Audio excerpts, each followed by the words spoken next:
trapped for 30 years in a brutal alternate dimension, fighting completely alone, a total lone wolf surviving until he finally crushed the Demon King. His name, Luis Diaz.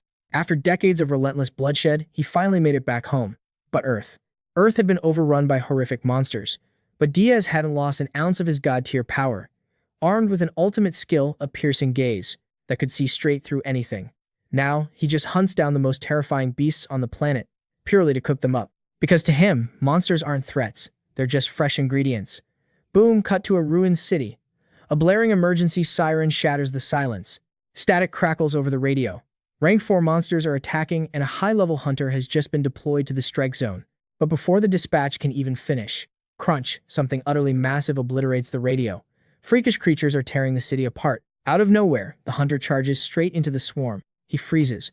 There are way too many of them. In terrifying unison, the beasts puff out their massive chests. Suddenly, one unleashes a deafening, ear-piercing shriek that echoes through the rubble.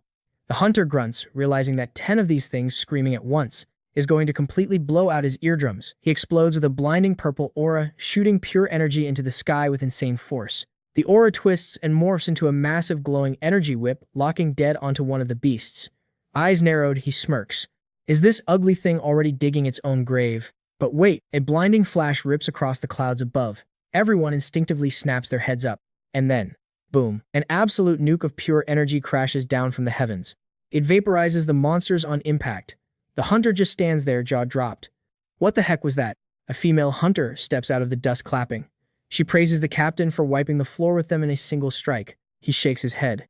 That wasn't me. He doesn't even have AoE skills like the legendary Queen of Swords. Stunned, the two of them just stare off into the distance, trying to wrap their heads around what just annihilated that monster wave. The captain asks if command sent backup. Nope, she replies. He furrows his brow. This is getting seriously weird. He doesn't know a single soul in Korea with that kind of raw firepower. Suddenly, the woman points out the monster drops. The mana stones. The most insanely valuable loot were just left behind. The captain stares at the ultra-clean slices on the corpses. Who the hell has this kind of precision, and what do they want? Shaking it off, he orders her to bag the stones and call in the cleanup crew. But as he scans the total devastation, something entirely out of place catches his eye. A totally basic diner with a neon sign that just says, Restaurant. Yep, the place is literally just named Restaurant. He chuckles. Man, if that mystery sniper missed by an inch, those corpses would have pancaked this place. He lets out a heavy sigh. I'm out of here. I desperately need a drink after all this crazy stuff.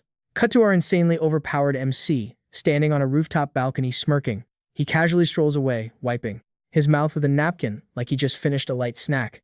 He heads downstairs and casually walks right into the exact same diner the captain was just staring at. Stepping into the back kitchen, he flips a switch, booting up a totally high-tech cooking rig. Our badass chef grabs a heavy skillet, tossing it onto the blazing stove. Sliding on a futuristic monocle, he scans a massive bleeding slab of meat he just harvested. Slam, he throws the monster flank onto the cutting board, cracking his knuckles. Back facing the camera, he mentally preps his ultimate recipe. Did I go a little overboard hunting that Velto, he murmurs to himself, stroking his chin. He figures he could just turn the leftovers into some killer beef jerky. But right at that moment, knock knock. Someone outside asks for Mr. Luis Diaz. Standing at the door is a suit. He introduces himself as an agent from the National Hunter Association. The agent gives him the rundown. The neighborhood just got swarmed by Class 4 monsters, but the strike team has everything totally locked down. Just a standard safety sweep, the agent explains.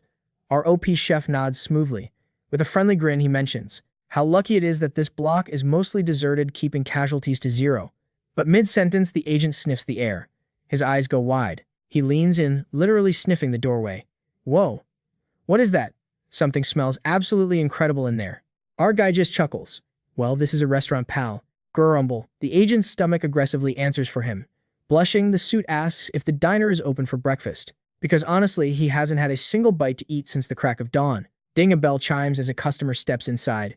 He glances around, totally blown away. He mutters that this place looks straight out of an old-school television show. The guy asks for a menu, but our boy shuts that down. He explains he only cooks with the fresh catch of the day. The customer nods. Ah, like a daily special, the chef flashes a smirk. Exactly. Our hero leans in, dropping today's feature. Velta steak. The agent freezes. Velto? No way. The gears in his head spin quickly, figuring out this meat came straight from those 10 beasts that the spear mage wrecked earlier today. The chef nods. Thanks to that hunter, he scored some premium fresh cuts. Hype building up, the agent frantically digs through his pockets, sweating over whether he actually has enough cash for a dish like this. The camera pans to our chef. With smooth, precise movements, he carves thick, juicy slabs of the exotic meat. He seasons the steaks like an absolute master, prepping the grill. Suddenly, we fade into a flashback, revealing the crazy truth from 30 years ago. Our guy woke up out of nowhere, forcefully summoned into a completely different dimension. And in this brutal world, crawling with massive dragons and savage monsters, he had to fight like hell just to stay alive. The flashback shows him squaring off against a colossal dragon, barely dodging a massive blast of energy. Through pure grit, he outleveled them all, eventually crushing the terrifying Demon King, and by some insane twist of fate, he found a portal back to Earth. But Seoul, it was not the city he remembered, having spent 30 whole years. On the battlefield, he knows the exact weak spots of every single monster. Flipping the meat on the grill, he questions himself. Does he really need to play hero anymore? I mean, the people here have already built up their own defense system to survive. This is his new reality now, so he decides to just focus on his cooking. With the meal basically done, he taps his spatula and calls out, "Order up." The magnificent Velto steak hits the table, glistening with juice. The agent gulps hard. He is totally stunned by how beautiful this unexpected meal looks. Trembling a bit, he spears a chunk of meat with his fork, bracing himself for the first bite. The second it hits his tongue, his eyes shoot wide open. Completely mind-blown by the flavor explosion, he yells that the meat is literally melting in his mouth. A wave of pure relaxation washes over his entire body, but suddenly he shoots up from his chair. No time to overthink this. Screw the price. He decides he absolutely deserves a treat today. Scraping his plate completely clean, he slams his hand down and demands a second order of Velto's steak, leaving our chef just staring at him in silent amusement. After completely demolishing plate number 2, he takes a deep, satisfied breath and asks for the check. But our chef waves it off. First customer of the day, eats on the house. But the agent is not having it. He insists. He says his energy is completely maxed out, and since he is definitely coming back, he is paying right now. Hearing that, our hero just gives a soft, knowing smirk. Guess he cannot argue with that logic. $10, he says. The agent slaps a crisp $10 bill onto the counter, bowing his head in thanks for the god-tier meal. The guy turns to leave, but suddenly stops in his tracks. Looking back, he warns the chef to watch his back out here. Times are insanely tough for regular folks like them right now. With a serious look, he slides his sleek business card across the table. It's a jungle out there, he warns. The card reveals his name, Juan Fer Quintero, an officer from the Hunter Association's patrol unit. Luis leans on the counter, letting those words sink in. A tough time for regular folks, he mutters, watching the agent walk out the door. Honestly, the guy was not half bad. He genuinely hopes the cop stays safe out there. Stepping back into the kitchen, Luis slices off a piece of the steak he grilled up for himself. He tosses it in his mouth and nods. Just as he thought, an absolute masterpiece. Fast forward to later that night. An owl hoots by the window, breaking the dead silence of the empty streets. Our hero stretches his arms high, glad to wrap up another chill, drama-free workday. That is until he suddenly remembers the Velto egg. What kind of insane dish could he whip up with that? But before he can brainstorm, bam, the front door is literally kicked off its hinges. Wood splinters everywhere. A fierce, red-haired kid stands in the doorway, glaring daggers as he barks that he finally found him. Luis turns around, completely lost. Eyes burning with pure rage, the kid snaps that he is here to take back exactly what belongs to him. We cut back to just a few hours earlier. The camera drops us right into the chaotic, jam-packed Seodaemun traditional market. We learn that the sudden monster outbreaks absolutely wiped out the world's crops and completely decimated the livestock. Left with zero choices, humanity started cooking up the monsters themselves. And surprisingly, it became a massive trend. Because of that, the monster meat market exploded overnight. We see a vendor loudly hawking fresh eggs. Luis walks up asking if they are genuine Velto eggs. The shady vendor waves him off, claiming they are all the exact same thing. Unfazed, our hero activates his hidden skill, the detector eye, to scan the goods for himself. This power comes straight from a dragon artifact. It reveals the true identity of anything he looks at, letting him instantly check the level and species of every single egg. The skill is so absurdly overpowered that it even tells him if someone's lying straight to his face. That's exactly why he completely avoids using it on people. So he just decides to grab a huge batch of eggs. But right in the middle of the pile, one bright blue egg is completely blank. Zero information pops up. He thinks it's super weird. Still, he tells the vendor to go ahead and toss that mysterious egg into his takeout box anyway. Back in his kitchen, he cracks open an egg. His mind drifts back to the old days when he thought eating was just a massive waste of time. Back then, a decent meal was a rare luxury, but now he cherishes every single bite. With that cozy thought, he whips up the special of the day, some fluffy scrambled Velto eggs. He remembers sharing this exact dish with his brothers in arms out on the bloody battlefield. Taking a bite, he realizes that adding milk, really made these Velto eggs incredibly creamy. Standing alone in his empty restaurant, he realizes this dish turned out absolutely flawless. The heavy memories flood back. The faces of the comrades he misses so badly start flashing before his eyes, making him feel incredibly old. But he quickly shakes it off. His focus shifts back to that one specific egg, his detection eye couldn't read. He remembers a crucial detail: dragon artifacts are born, the exact moment a dragon hatches. That makes them super effective against literally everything in the world except their own kind. He gently taps the shell. Could this actually be a dragon egg? Right as he's savoring the thought, the front door gets kicked wide open, completely killing the vibe. The aggressive intruder glares around the room. He scoffs, questioning if this dump is even a real restaurant. With a booming shout, the kid announces he's here to take back what belongs to him. Pointing directly at our chef, the kid snaps that he knew he'd catch him red-handed with the egg. Meanwhile, Lucho suddenly realizes his detection eye isn't working on this angry intruder either. Deadpan, he just asks, "Are you a dragon kid?"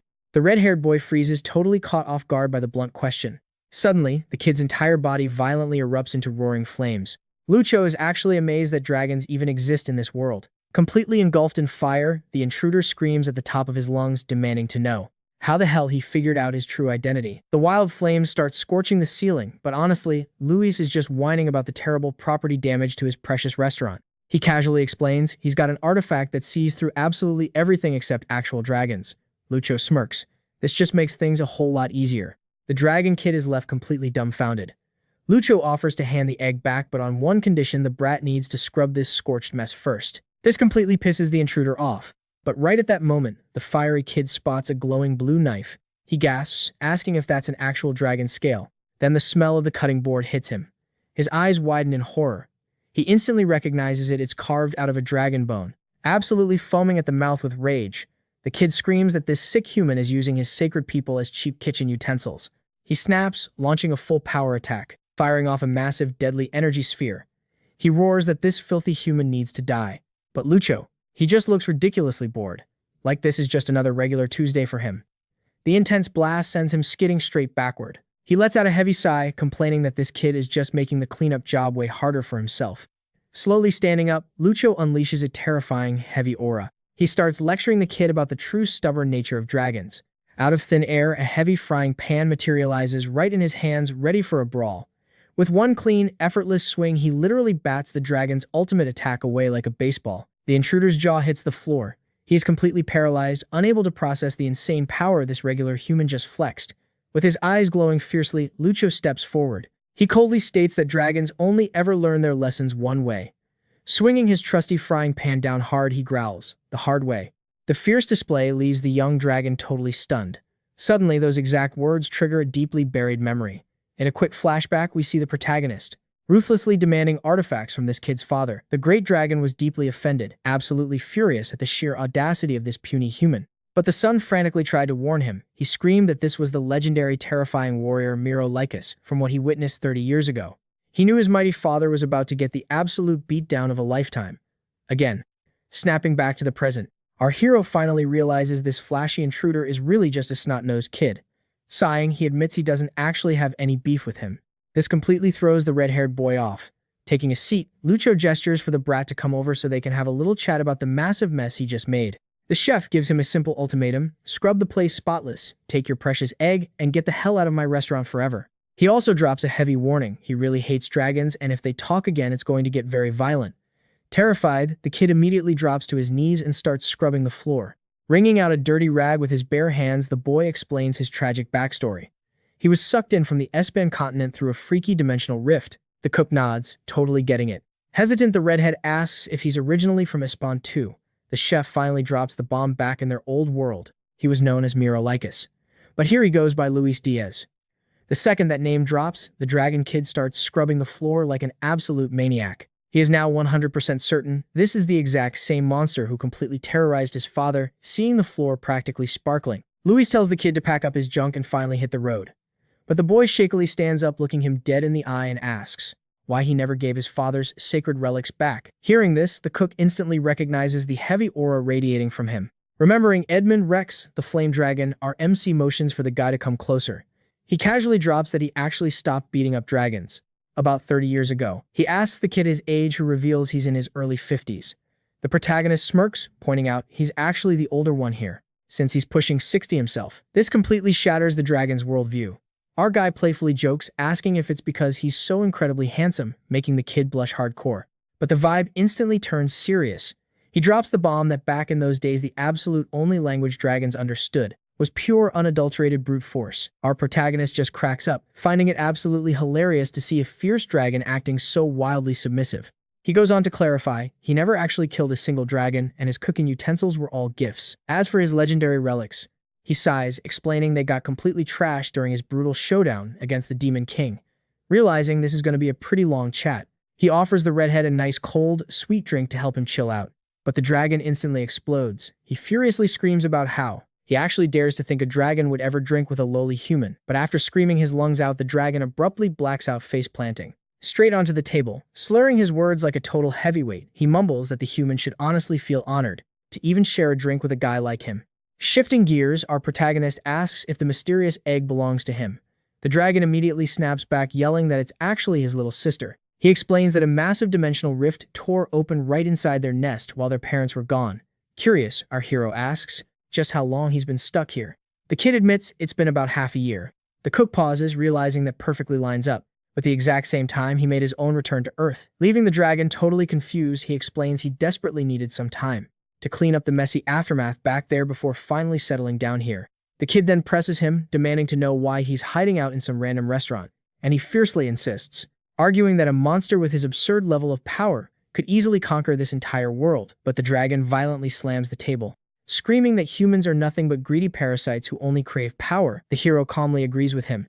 But honestly, all of that is just background noise to him right now. He looks the kid dead in the eye, saying he doesn't trust humans either and that his only job now is to protect his own family. Sporting the goofiest smile imaginable, the dragon tightly hugs the egg, gushing over how adorable his sister is. But out of nowhere, he completely loses his footing. Our guy jumps out of his skin, watching him nearly drop it. He just lets out a heavy sigh, looking totally drained from all this wild chaos. Cut to the very next morning. The MC wakes up only to realize a ridiculously cute little dragon girl is staring daggers right at his face. Right then, the baby dragon officially makes her grand debut. Her older brother screams in pure ecstasy, throwing a massive celebration because his precious sister has finally hatched. Right there on the dingy restaurant table, stunned, the protagonist asks what exactly they call a hatchling. The brother admits he's still brainstorming a name. Our MC gently picks her up, which instantly makes her protective brother scream at him to stop treating her like some kind of pet. But as our guy playfully pinches her chubby cheeks, he quickly realizes something crazy. Even though she's bite-sized, her mouth is packed with razor-sharp teeth. The redhead proudly puffs out his chest, declaring she's the absolute cutest thing he's ever laid eyes on in his entire life. Giving her a soft pat on the head, our hero totally agrees, admitting she is without a doubt ridiculously adorable. But then reality hits. He asks the kid where exactly he plans on taking the little dragon girl now. The cook falls completely silent for a second, patiently waiting for the dragon to figure out his next move. Flashing a warm smile, he tells them it really doesn't matter where they end up going. Suddenly, a strange noise starts echoing from outside. The camera pans across the cozy restaurant as he tells them to hurry up and eat before they head out. The scene suddenly shifts to a brutal rainy day, dropping a heavy, deeply melancholic vibe. He vividly remembers how the demons always invaded alongside the storm, and how the sickening stench of fresh blood would literally ride the violent winds.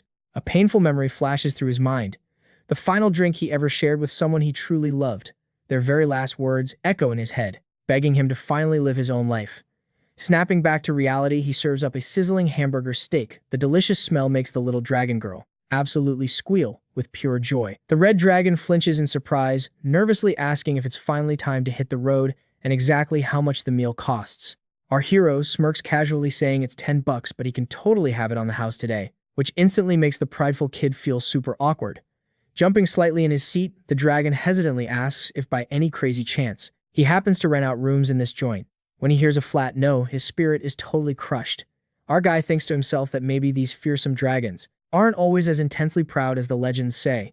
Suddenly, a brilliant idea sparks in the kid's head. He loudly slams a massive glowing mana stone right onto the table as a massive tip. He brags that it's a solid level 4 stone, perfectly aware that it's worth an absolute fortune in the human world. Seeing this ridiculous flex, the hero completely loses it. He bursts into uncontrollable laughter at the absolute absurdity of the situation, covering his face. But out of nowhere, the tiny dragon girl's stomach lets out a massive rumbling growl. He chuckles, asking if she wants another bowl of hearty beef stew. He honestly gets it now. Raising a wild kid on Earth is definitely no walk in the park. Not even for a mighty fire-breathing dragon. Deep down, he realizes he actually misses that other world a bit.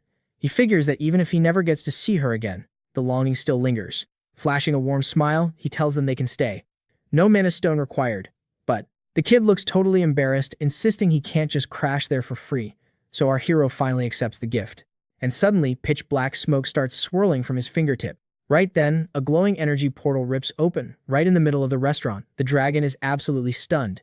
And stepping out from the shadows is Kasim, an immortal goblin who bows deeply, greeting our protagonist as the king of the world. Luis casually explains that this guy manages his private subspace. He immediately tells the goblin to knock it off with that embarrassing title, then asks exactly how many mana stones are currently stashed away in his private inventory. Kasim proudly declares they have as many as grains of sand on a beach, but as for the ultra-rare ones, only 5 magic stones are supreme grade along with 120 high-grade ones. Our hero tosses him the newly acquired stone, telling the goblin to just toss 1 more grain of sand onto the pile. But before heading back, the goblin mentions he needs to grab one of those stones. He hands a glowing stone over to his master. The red-haired kid just stands there completely mind-blown by the whole situation. He looked absolutely tiny in comparison. The goblin bows out, almost slipping up and calling him king of the world again, but catches himself. He says his goodbyes to Mr. Diaz, a perfectly normal, ordinary guy. Once the portal snaps shut, Luis turns around and tells the dragon he's going to need his help. Cut to the outside of the restaurant on a beautiful, bright, sunny day. It's a lot more peaceful than before. Inside, the little white dragon girl is fast asleep, completely soaking in the cozy, quiet vibes. Boom! An explosion goes off in the backyard. Out back, Luis is busy coaching the red dragon on how to control his fire breath without burning the whole neighborhood down. He tells him to try again, this time focusing the flames directly onto a skewer he's holding. Whoosh! The chunk of meat roasts to absolute perfection, seared with an unbelievable, mouth-watering crust. The dragon leans in, super curious about this weird skewer Luis pulled from his subspace. And get this, it's actually the greatest masterpiece ever forged by a legendary dwarf master blacksmith. The kid is totally baffled, wondering why on earth he's wasting a mythical treasure just to grill meat. But Luis just shrugs. Better to use it than let it gather dust, right? The dragon can't help but agree. Ding, the front door bell chimes and Wanfer strolls into the restaurant with a big grin. He mentions he was just passing through on his daily patrol. Meanwhile, in the background, the mighty red dragon is scrubbing dishes completely covered in soap suds. Wanfer grabs a seat and digs in, praising the food for being just as amazing. As always, he spots the kid working hard and assumes the boss finally hired a dishwasher. Between bites, Wanfer casually drops some heavy news. A new dungeon just opened up, right in the middle of the city, and they are desperately recruiting hunters. Our protagonist goes quiet, his mind racing as he processes the news. He knows damn well that dungeons are basically breeding nests, the absolute perfect spot for monsters to multiply. Plus, he's dead certain they act as portals, since that's exactly how he and the dragon ended up here. The agent sighs, explaining that the threat level is a solid tier 5. It's a literal death trap. That's why they're sending in the heavy hitters like Hunter Gonzalez alongside the Senkaku squad. Even Miss Antonietta, the legendary ice witch, is getting deployed to lock down the perimeter. He shakes his head, mentioning how the town square is absolutely packed with lower-rank hunters begging for a spot on this raid. The agent genuinely feels bad, because a lot of these guys have families to feed, but the competition is just brutal. Wrapping up his meal, Wanfer pays his tab, says his goodbyes, and thanks Luis for the awesome grub. A solid, regular, as always. The dragon puffs out his chest with absolute pride, knowing the customer loved his cooking. With the fresh cash in hand, Luis decides to stock up on more of that premium prime-cut meat. Cut to the bustling local market. He steps up to the butcher and orders 22 pounds of thick, juicy sirloin. But right then, a booming voice echoes through the crowd, shouting that anyone looking to join the raid needs to line up. Luis glances over at the massive crowd. Standing dead center is a menacing hunter gripping a spear. The guy looks weirdly familiar. Then it clicks. That's the famous spear mage himself, Gonzalo Gonzalez. Watching these raid groups frantically recruit members gives Luis a major blast from the past. It feels exactly like the old MMO games he used to grind. Ever since the world mutated into a giant real-life fantasy, RPG gaming slang has become the new normal. And just like in any classic dungeon crawler, solid healers and heavy-duty tanks are treated like absolute royalty. But out here, the vast majority are just squishy damage dealers. We see one desperate hunter, literally begging for a spot in the party, but the raid leader coldly shuts him down. They're only taking healers. Watching the rejection, the memory of those exhausted hunters at the association comes flooding right back to Luis's mind. Hearing that everyone there has a family to feed, our main guy finally makes up his mind. His face goes dead serious. He thinks Agent Quintero is a solid dude, but honestly, the guy really needs to start looking out for number 1. Cut to a new scene. A guy with a backpack is frantically digging through his pockets. He pulls out a wallet, but the second he flips it open, he sees it is completely empty. Letting out a heavy, exhausted sigh, he just keeps walking. The hope in his eyes is completely gone, but then he pauses for a split second, gripping his backpack straps just a little tighter. Meanwhile, back at the restaurant, Luis stares at the spotless kitchen, wondering where the redhead ran off to. Suddenly, the door chime rings and he spins around to see who just walked in. It is the exact same guy from the street. With a worn-out voice, he asks if the place is still open. Our hero slides him a glass of water, and the man mutters a weak "thank you." He then asks if they serve instant ramen, and the owner nods. "Yeah, just give me a sec." Grabbing a flavor packet, the chef thinks to himself how crazy it is that even after 30 years, instant ramen is still a massive hit. The man asks how much a bowl costs. When the owner flashes a big smile and says it is $2, the guy is totally blown away by the price. He instantly orders 5 bowls. The owner raises an eyebrow, doubting he can pack it all away, but the customer swears he absolutely can. Finding this whole vibe super weird, our hero triggers his Inspector Eye skill. Turns out the guy is a food god. It is a rare class, an old buddy of his used to have. This skill actually makes the user physically stronger based on the quality and sheer amount of food they eat. They literally gain massive stat boosts by eating high-ranking monsters, but here's the catch. Until they can actually afford to do that, they barely see any progress and are cursed with endless starving hunger. Right on cue, the man's stomach growls, confirming he is still stuck in the early stages of this class. Our hero quickly pieces it together. This poor dude never managed to break past the beginner tier and reach the top. So he serves up a massive, steaming bowl of instant ramen loaded with premium cut meat. The customer is completely speechless, and the owner just winks, saying the meat is on the house. He knows that good people always get the short end of the stick, and in crazy times like these, they are the first to suffer. So he tells him that the prime meat will give him a solid energy boost entirely free of charge. Tears well up in the man's eyes as he stammers out a "thank you." He takes a massive bite of the meat, and boom, the flavor literally explodes in his mouth, sending him into pure ecstasy. He yells out, asking how anything could possibly taste this good. The owner just chuckles at his reaction. Wasting absolutely zero time, the guy starts inhaling the noodles like a starving lion. And just to make sure not a single drop is left, he tilts the bowl back, chugging the entire broth in one massive gulp. With the bowl licked clean, he takes a deep breath, so grateful for the insane meal. The customer insists it was the best thing he has ever eaten, and the owner smiles, glad he loved it. But when it is time to pay, the guy completely panics, dropping his wallet and spilling coins all over the floor. As he scrambles to pick up his stuff, Luis is surprised to spot a neatly folded necktie tucked inside his wallet. He hands over the crumpled cash, thanking him over and over, and the owner gladly takes it with a nod. Before heading out, the man waves goodbye and promises he will definitely be back. Luis realizes that even though the guy's clothes were filthy, that tie looked brand new. He figures the guy is just doing his best to survive in this totally chaotic world. He brushes it off, but not long after. He ends up running into that exact same guy on the street. Suddenly, the man freezes at the sound of a loud noise. His face turns deadly serious. Then, he sees a dimensional gate totally spiraling out of control right in the middle of the city. Up in the sky, a sinister portal rips open, blasting dark energy all over the district. The authorities rush in, cordoning off the danger zone and screaming for all civilians to evacuate immediately. A hunter runs up to the barricade and asks if he can help out, but the guard snaps back, demanding to know his rank. He replies that he is a food god, and the guard instantly rejects him, warning that the situation is way too dangerous. But out of nowhere, a young girl appears in the chaos, casting healing magic on one of the injured. The hunter recognizes her, his eyes widening in total shock. It is Mijin, his own daughter, panicking. He smashes right through the barricade and sprints toward her, screaming her name. He grabs her, asking what the hell she is doing out there. She quickly explains that her school deployed awakened students to handle the situation. Mijin begs her dad to run away, but he stubbornly refuses to leave her side, claiming he was just worried about her. But she completely snaps. She screams at her dad that literally all he ever does is eat and work. Eat and work. She yells that he's never around when it matters, shoving him hard and screaming at him to get lost. The shove sends his phone crashing to the ground.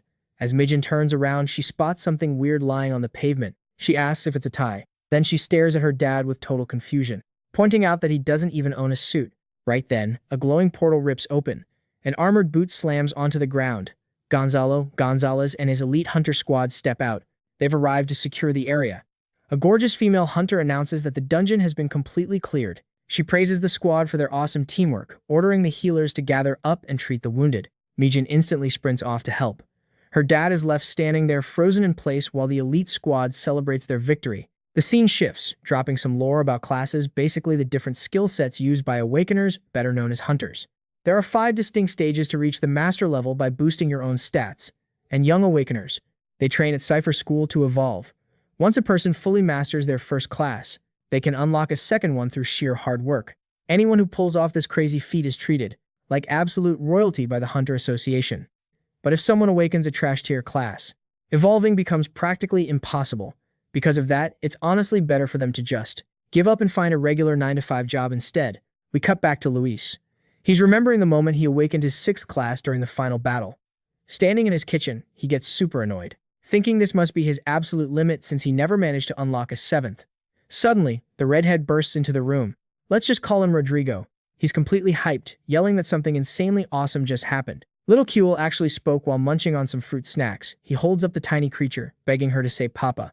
And sure enough, the little cutie stares right at Luis and excitedly squeals Papa. Our hero feels totally awkward, but deep down his heart melts. She finally spoke. Rodrigo is having the time of his life watching this play out. Luis tries to play it cool, deflecting by asking if the name isn't a bit too Korean. But Rodrigo shoots back that the kid was literally born in this world. Luis then asks what class she's mastered, since dragons are born with one right out of the gate. The redhead admits he still has no clue. Suddenly, the front doorbell chimes. Rodrigo completely panics and shoves Kuel out of sight. The door swings open. It's the dad from earlier. Looking completely crushed, he slumps into a chair and orders 5 large bowls of tripe soup. He immediately starts venting to Luis. He explains that he rushed to the attack zone and actually found his daughter. The poor guy is beating himself up for being useless. As a rank 7, he was shoved aside like a normal civilian. But his daughter, she's a highly skilled rank 3 healer, a prodigy heavily scouted by the association. As for the tie, he confesses he actually went to buy a suit for her big school event. But the prices were insane. The only thing he could barely afford was that single cheap tie. It completely broke him. Now he's wondering if he should even bother showing up, seeing as he can't even afford her tuition. Clutching his growling stomach, he lets out a sad laugh, mocking himself for still feeling hungry at a time like this. Luis just stands there quietly listening. The man sighs, saying that if he doesn't eat, he won't even have the energy to beg for a construction job. Luis walks over to Rodrigo in the kitchen, who's busy prepping the soup for the counter. Staring at the food, Luis whispers, "Can we fatten him up?" The young redhead goes completely pale. He screams in sheer terror, accusing Luis of secretly fattening him up this whole time, just to cook and eat him later. But the chef rolls his eyes, saying it was obviously a joke. He casually points over to the dragon's skin that Kuel just shed. Rodrigo gets instantly defensive, yelling that he was totally going to keep that as a souvenir. The camera then pans to a massive, oversized bowl of soup. It's absolutely loaded with rich broth and topped with a huge mountain of extra meat. Luis slides the massive dish over to the broken father. "It's on the house," he says softly, while Rodrigo has an absolute meltdown in the background. The man slowly takes a bite of the meat. His face is still heavy with grief, but his eyes widen in pure shock at the taste. Almost instantly, silent tears start streaming down his face. He just keeps eating, crying quietly, finally letting out every single drop of his pent-up frustration. After a while, the giant bowl is wiped clean. The hunter places a crumpled-up bill on the table. He looks up and thanks Luis not just for the amazing meal, but for actually taking the time to listen to his pathetic life story. Luis just watches the man walk away. A satisfied smirk plays on his lips. Mission accomplished. Pausing at the door, the hunter sighs. He mutters about how life is just one endless struggle. But Luis chimes in. He tells him that life eventually rewards those who grind it out. Just keep pushing forward, he adds warmly, because his kitchen will always be open for him. Offering a faint smile, the man finally steps out of the diner. He promises to come back soon. Peeking from his hiding spot, Rodri asks why nothing crazy happened. But Luis just shrugs. "I worked my magic on the food," he replies. "I even tossed in Kyle's shedded skin." Rodrigo shoots him a deadpan look. He wants to know the real reason Luis went out of his way for a total stranger. Silence. Luis averts his gaze. His eyes grow distant, shadowed by a quiet sadness. Gently, he strokes Kuel. "My old man used to have that exact same lonely stare," he whispers. Seeing that guy, it just brought back memories. Rodrigo blinks in shock. Nervely, it hits him. Even a guy like our overpowered hero actually had a dad once. The scene shifts, and we spot the hunter, trudging back to his rundown apartment in the dead of night. Inside, he spots his bratty daughter Mijin. She is fast asleep, phone clutched by her bed. Then his eyes soften. She had picked up the tie he dropped earlier. Suddenly, he hears a tiny whisper.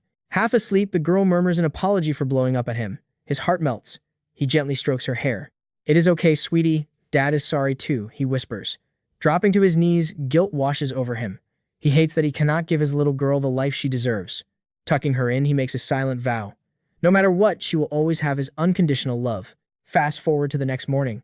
The hunter is sprinting through the city streets like a madman. I am claiming that last spot, he yells out. Gasping for air, he finally reaches the recruiter. ID, please. The guy takes one look and instantly recognizes him. Name, he barks. Kim Manjo, our guy replies. A light bulb goes off in the recruiter's head. Wait, this is the exact same dude who got left in the dust. Stranded in the monster zone on that last run, the guard glares at him. Look, do not mess this up. The boss is already dead, so this sweep is a total cakewalk. The cleanup crew lines up. With a sharp nod from the leader, they march right into the portal. Meanwhile, miles away, Louis steps out of his house, letting out a huge yawn. Just another normal morning for our chef. He strolls down the street, minding his business. Suddenly, a massive van speeds right past him. The Senkaku Guild's ride vanishes into the horizon. A cold chill runs down Luis's spine. Something feels off. He stands frozen on the sidewalk. His gut is screaming that disaster is brewing. Cut back to the portal. Sirens start blaring. A deafening warning echoes through the base. The rift's energy is spiraling completely out of control. Gonzalo sprints out of the command center, panic in his eyes as an urgent voice booms over the speakers. The gate has been fully sealed shut, the announcer screams. A low-rank cleanup squad is trapped inside. Back home, Mijin is screaming for her dad. But the ultimate nightmare has already begun. A hidden boss just spawned, locking everyone inside the dungeon. No way out. They are totally trapped. Boots hit the dungeon floor. Lush alien grass crunches beneath their feet. It is a wild, untamed jungle in there. Hold the line, the captain barks out, desperate to keep them in formation. Kim Manjo just stares, totally mesmerized by the view. But his awe is cut short. Out of nowhere, a freaky dinosaur lunges at him, jaws snapped wide open. Pure survival instinct kicks in. He throws his arm up and blocks the savage beast. Wham! He takes the brutal hit but easily shoves the creature away. Manjo blinks in pure confusion. He feels incredibly strong, and for once, he is not starving. A squad mate gapes at his sudden burst of power. But the praise dies in his throat. His eyes widen in sheer terror at the sky. High above them, reality itself starts ripping apart. A massive void tears through the dungeon's sky. Instantly, the ground beneath them erupts in a violent earthquake. The crew looks up frozen in absolute dread. A colossal razor-sharp claw crashes down from the heavens, smashing into the dirt with an earth-shattering boom. The smoke clears, revealing an absolute titan. A towering, nightmarish dinosaur lets out a blood-curdling roar. The hidden boss has entered the chat. Manjo is shaking. Pure, unadulterated panic takes over. Seriously, this kind of nightmare luck. Here is the awful truth about a hidden boss. It is a secondary alpha that spawns from a glitch rift. And whenever these monsters crash the party, cleanup crews do not make it out breathing. It is a straight-up death sentence. The entire squad is paralyzed with fear. Manjo's jaw drops. That thing is a mutated T-Rex. Without warning, the apex predator charges right at them. Run, move your asses. Kim screams at the top of his lungs. But then he freezes. Sweating bullets, he makes a split-second, insanely reckless choice. Lying in the dirt, he spots a glowing mana stone dropped by the first beast. It is the jackpot. A rare gem that could wipe out his debts. The golden ticket to give his daughter, Mijin, the life she actually deserves. Tuning out his team's terrified screams, he dives for the loot. Logic goes out the window. His heart pounding in his chest. He reaches out, throat completely dry. Just one grab. That is all he needs, but a massive shadow swallows him whole. The T-Rex lunges from the dust, unhinging its massive jaws ready to bite him cleanly in half. With one savage bone-crushing swipe, the monster bats him through the air like a ragdoll. Slamming into the cold dirt, his vision fades. In his final moments, Mijin's harsh, heartbreaking words echo in his mind. He stares into the distance, wondering if this was exactly what she saw. He feels like a total failure, a pathetic father who can't even protect the person he loves most. Flashes of his daughter suddenly flood his mind. From her first day of school right up to today, he remembers that bright, innocent smile and the soul-crushing grief at her mother's funeral. The memory of holding her as a tiny baby bubbles up, and all he can do is silently beg for forgiveness. But then a massive surge of pure dad energy sparks in his eyes, shifting the whole vibe. Trembling, he forces himself back onto his feet. Screaming at himself, he absolutely refuses to die and leave her all alone. Fueled by a second wind, he squares up against the stumbling beast. "I'm not dying here," he yells. The monster digs its massive claws deep into the dirt, letting out a deafening roar as it winds up for the final blow. The monstrosity charges straight at our devoted dad, but he stands his ground, flat out refusing to bite the dust today. Clenching his fists until his knuckles turn white, he scrapes together every last ounce of courage. With a scream of pure, raw fury, he makes a vow. He won't go down like this. Never. Driven by pure survival instinct, he throws a desperate punch and actually catches the monster's massive claw, unlocking a hidden power. A swirling blood-red aura explodes right from his fist, completely swallowing his body. Watching from a safe distance, the strike team leader, Gonzalo Gonzalez, catches the insane spectacle. His jaw drops. That has to be a rank-up awakening, he yells in shock. Even Kim is completely stunned, unable to wrap his head around it. Did he seriously just parry a hidden boss all by himself? Then it hits him, his hands don't hurt at all. And even weirder, for the first time in his entire life, his stomach isn't growling. That endless gnawing hunger is just gone. Fueled by this crazy revelation, he fiercely lunges forward. He grabs the beast right by the jaw, he stops the monster dead in its tracks, matching the giant dinosaur's insane strength pound for pound. Manhwa slides back across the dirt. Shooting the beast a deadly glare, he dares the monster to take his punch. Brace yourself, he screams at the beast because the real beatdown is just getting started. Meanwhile, miles away, the elite squad's main weapon shatters into a million pieces, proving just how monstrous this enemy really is. Suddenly, Gonzalo storms onto the battlefield. Is everyone out of here? He barks, desperately scanning the area for the boss monster. A terrified hunter just points a shaking finger, unable to believe some random dude just solo-blocked a level 2 T-Rex. Smirking, Gonzalo watches the absolute madness and laughs. What a badass old-timer, he mutters, totally blown away seeing Manhwa wrestle the beast. Spotting raw talent, he decides he absolutely needs this guy's phone number. Just then, a glowing system prompt pops up. Boom, Mr. Kim's new class, God of Food. The system explains that this epic class literally bounces damage right back at the attacker, basically making him an unkillable mega tank in battle. Watching from afar, Luis figures that in the Korean ranking system, this guy's raw power easily matches a level 3 hunter. Seeing that Manhwa and Gonzalo have the situation totally under control, Luis decides his job here is done. Cut to our adorable little Kuel, letting out a huge yawn. Looks like life is back to being super chill and peaceful at the restaurant.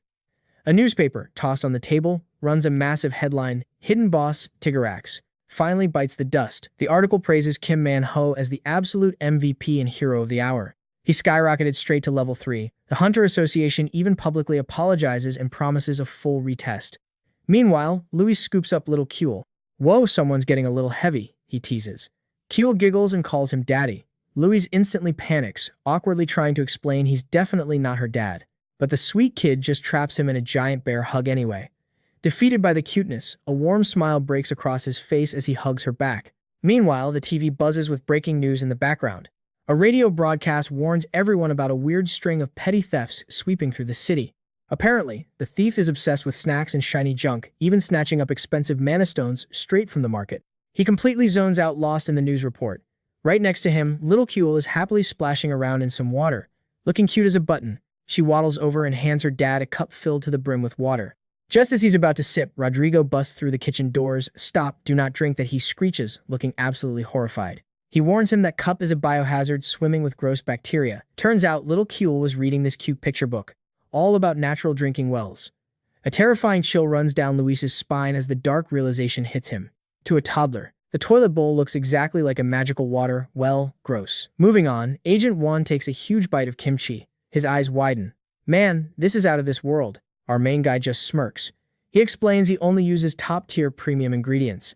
That's exactly why his cooking packs such an insane punch of flavor. Ding dong. The door swings open and a towering figure steps inside. It's none other than Captain Gonzalo, the legendary spear-wielding hunter. Rocking his signature leather jacket, Luis immediately bows in respect, politely telling the VIP that he's heard legendary stories about him. The Hunter Association agent nervously introduces himself, totally starstruck to be in the same room as the mythical spear wizard. Gonzalo walks in groaning about his brutal day, packed with endless mind-numbing meetings. Right then, Agent Wanfer points across the room, hyping up the arrival of the famous god of food. He excitedly explains that this is Manhwa Kim, the absolute legend who turned the tide of the last raid. Manhwa just flashes a humble smile, crediting everything to the boss who pulled him out of his darkest hour. But Luis completely brushes it off, saying it was nothing, and that he only hoped he'd come back to eat again. The newcomer then orders his usual bowl of noodles, and Luis gets straight to cooking. Seeing this makes Gonzalo's mouth water. He orders the exact same dish, putting a massive smile on the chef's face. The second the food hits the table, Manhwa tilts his bowl back, chugging every last drop of that rich broth. Gonzalo is totally speechless, completely blown away by his buddy's insane appetite. Then he reminds Kim he needs to get going, since he promised to visit his daughter's school. Luis chimes in saying they need to rest up. With that, the agent waves goodbye and heads out. The chef watches their interaction from a distance, thinking the two really seem to get along. But suddenly, he realizes the restaurant has gotten dead quiet. Finding it weird, he walks over to the table and sees Gonzalo slowly swaying, practically falling asleep right where he sits. And just like that, the captain completely passes out, slipping into a deep food coma. The scene suddenly shifts to a crazy flashback, where Gonzalo grabs a guy by the collar, screaming in his face, absolutely furious. He demands to know how this idiot could mess with a mystical beast. Meanwhile, the fire beast descends upon the city, a massive wolf engulfed in raging flames. It snarls viciously at the hunters, baring its fangs with pure hatred. With an ear-shattering howl, the creature unleashes its devastating power, ready to burn everything to ashes. Snap back to the present, and the cap finally wakes up from his nap looking completely dazed and confused. He jumps to his feet when he sees Luis still there, just calmly kicking back and reading the newspaper. Gonzalo suddenly checks the time and scrambles to apologize, but the chef tells him not to sweat it and just take a breather. The captain turns down more food, claiming he has zero appetite, while the radio drones on about recent robberies. But then he changes his mind and asks for a drink, and Luis moves fast to hook his customer up. Gonzalo orders a cold one, meaning an ice-cold beer, and leaves the side dishes entirely up to the chef. Luis thinks over what he can whip up with the fresh ingredients he bought earlier. He suggests sashimi, totally catching the captain off guard. He confirms that yes, it is raw fish, explaining he scored a super fresh catch that very morning. We then learn that when the monsters arrived, the oceans were completely taken over too. Because of that, everyday fish turned into rare, exquisite delicacies, almost impossible to find. Instead, they now fish up monster species. Like this young German fish, Lucho Diaz starts slicing the creature up, claiming its flavor is a wild mix between catfish and tilapia. While prepping it, he admits he used to hate sashimi, but he learned to see it as a total luxury. He then serves the plate, telling the cap he's got to try the seaweed noodles tucked underneath. The captain is impressed, but he finds the combo of sashimi and seaweed noodles pretty weird. Luis reassures him he used special ingredients and guarantees he'll love the taste. With that, Gonzalo grabs a piece with his chopsticks and takes a bite, feeling the satisfying crunch of the mix. Instantly, an electric shock of flavor courses through his body, and he feels completely reborn from the meal. He then slams a glass of soju in one shot to cleanse his palate, before going in for the next bite. With a loud, satisfying sigh, he shouts that it hit the absolute spot. Gonzalo finally kicks back, feeling like his brutal work week is officially over. He mentions they gave him 2 days off his very first break in almost 2 years of service. The life of hunting monsters day in and day out had mentally drained him, pushing him to his absolute breaking point. Creatures just kept pouring out of the rifts nonstop, and he never got a single second to catch his breath. Staring at his spear, he remembers it's forged from adamantium, an incredibly valuable material. He says that when he graduated, he thought he could save the world with that weapon in his hands. But out in the real world, he quickly learned there is always someone stronger than you out there. Gonzalo then stretches out, groaning about how exhausted he is. And Luis, he reveals that he's been through the exact same thing. He muses that eventually everyone hits that wall where they realize they just aren't the main character anymore. And his go-to fix for that existential dread: slap on a fake smile, crack open some cold ones, and let some sad acoustic tunes play in the background. Luis tries to lift his spirits. Hey, you're still one of the 5 guardians of Korea, he reminds him. But Gonzalo just shakes his head, confessing that carrying the weight of so many lives on his shoulders is just suffocating sometimes. Watching the pouring rain outside, our MC gently asks if something specific triggered this heavy mood. The captain takes a breath and admits that yeah, something definitely happened. A memory that's burned into his mind. Luis leans in, asking if he's ever heard the myth of the Gumiho, the legendary 9-tailed fox. Suddenly, the scene snaps back to a stormy flashback. Hunters are sprinting through a torrential downpour. They're absolutely livid, cursing whoever was stupid enough to provoke the beast, leaving Gonzalo completely lost. As they brace for battle, the Gumiho unleashes a bone-chilling howl into the sky, radiating pure wrath. Back in the present, Gonzalo explains the harsh reality of these mythical beasts. They don't even have a set threat level. They live in complete isolation, and for the last 30 years, not a single one has attacked a human first. They're practically ghosts, but some idiot just had to go and shatter their peace. Cutting back to the rain-soaked flashback, Gonzalo finally tracks down the guy he's been hunting. Without hesitating, he grabs him by the collar, screaming in his face. "What did you do?" he demands. But the man in the hat just stares back with dead, icy eyes, not giving a single damn about the threat. As lightning flashes, Gonzalo freezes in absolute shock as he recognizes the culprit's face.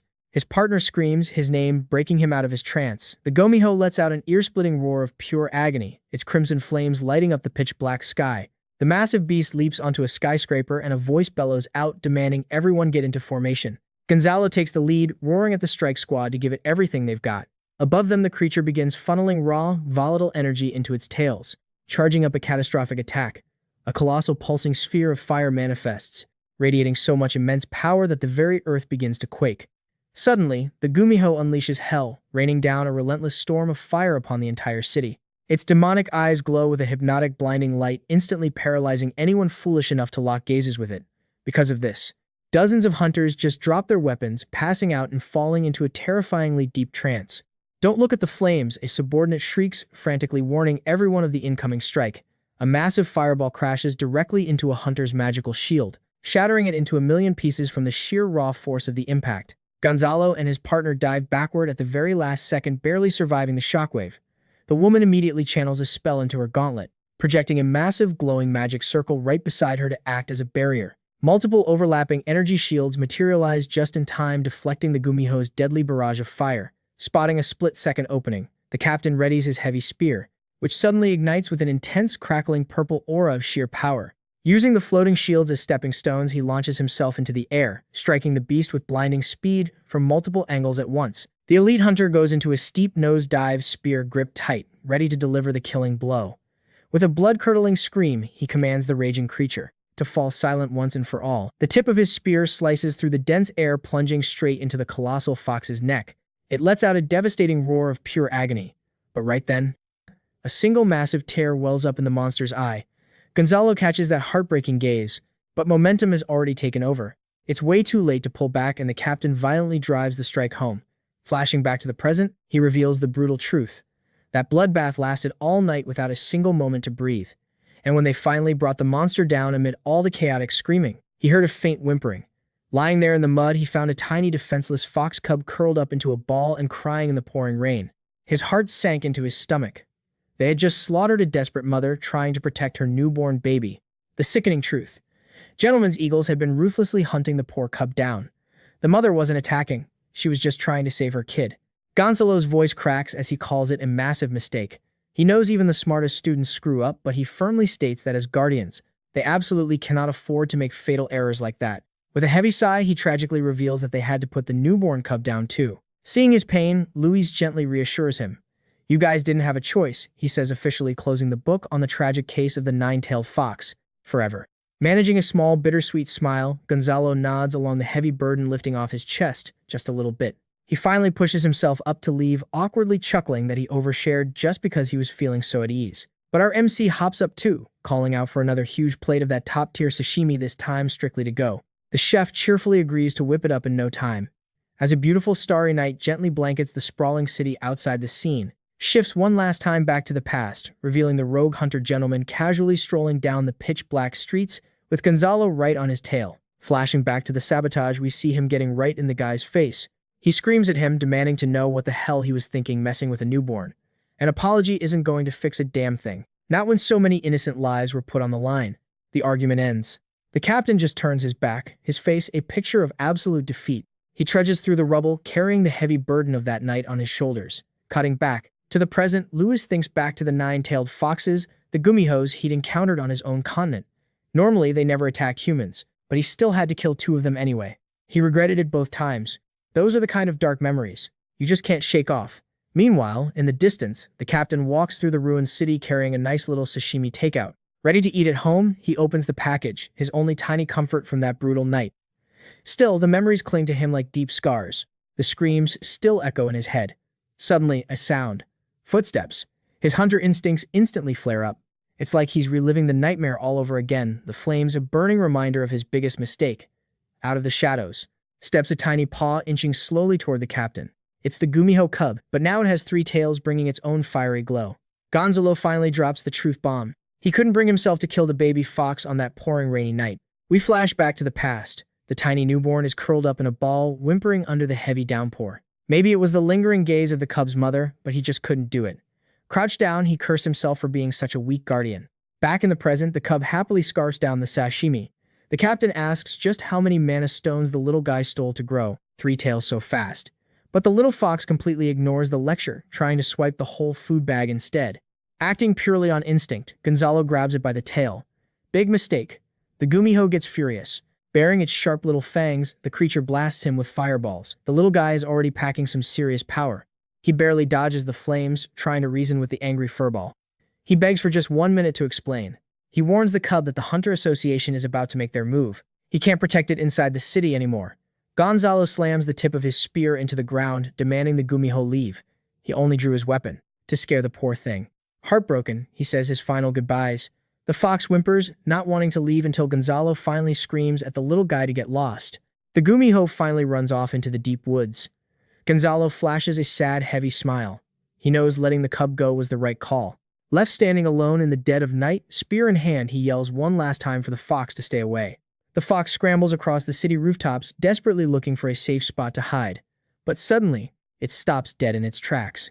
It caught a very familiar scent nearby. Looking up, it's shocked to spot the little dragon, Kill, sitting right in a window. It's like she's calling out to him. Curious, the cub sneaks closer to the baby dragon. Her fluffy coat practically glows in the dark. The fox flops onto the ground, absolutely mesmerized by her. Sensing that this cute, harmless creature means no danger, he realizes little Kill is a friend. The two of them start bouncing all over the bookshelves, having the time of their lives. Just then, Luis finally walks into the room. He instantly realizes this is the Gumiho he felt creeping around his house earlier. He casually asks the little guy if he's hungry. The fox eagerly nods its head. Smiling, our main character mentions that it looks like he already had a snack somewhere else, clearly smelling the sashimi. Right on cue, his goblin butler Kasim pops out of a portal. He asks what the master desires. Luis just points at the Gumiho and orders Kasim to fetch a mana stone from his personal vault. The servant doesn't miss a beat, handing the precious stone over to his master. Luis says that a level 1 mana stone should do the trick. Without a second thought, the fox chomps down on the crystal, shattering it into pieces in its mouth. Boom! A burst of cosmic energy wraps around the creature as it soaks up all that raw power. Standing by the window, Luis waves goodbye to the little furball who is finally ready to head out. The tiny fox turns around and dashes off, vanishing into the night sky. Looking like a tiny blazing comet, it pauses on a distant rooftop, taking one last look at the city it's leaving behind. The cub thinks back to Gonzalo. Deep down, despite all the yelling, it knows the grumpy hunter is actually a good guy. But with heavy tears in its eyes, it realizes they'll probably never see each other again. Far away, Gonzalo lies back in the grass. He figures the Gumiho's bright flames make it way too much of a target out here. With a sad, tired look, he hopes the little guy never comes back. From the rooftop, the Gumiho tilts its head back and howls at the moon, one final goodbye before melting into the shadows. The scene then cuts to the Awakened Association of Korea, the big bosses running the whole country. We find out they've just appointed 5 brand new top-tier hunters. Serving as official guardians alongside them were the Ice Witch and the Anchor Mage Gonzalo Gonzalez.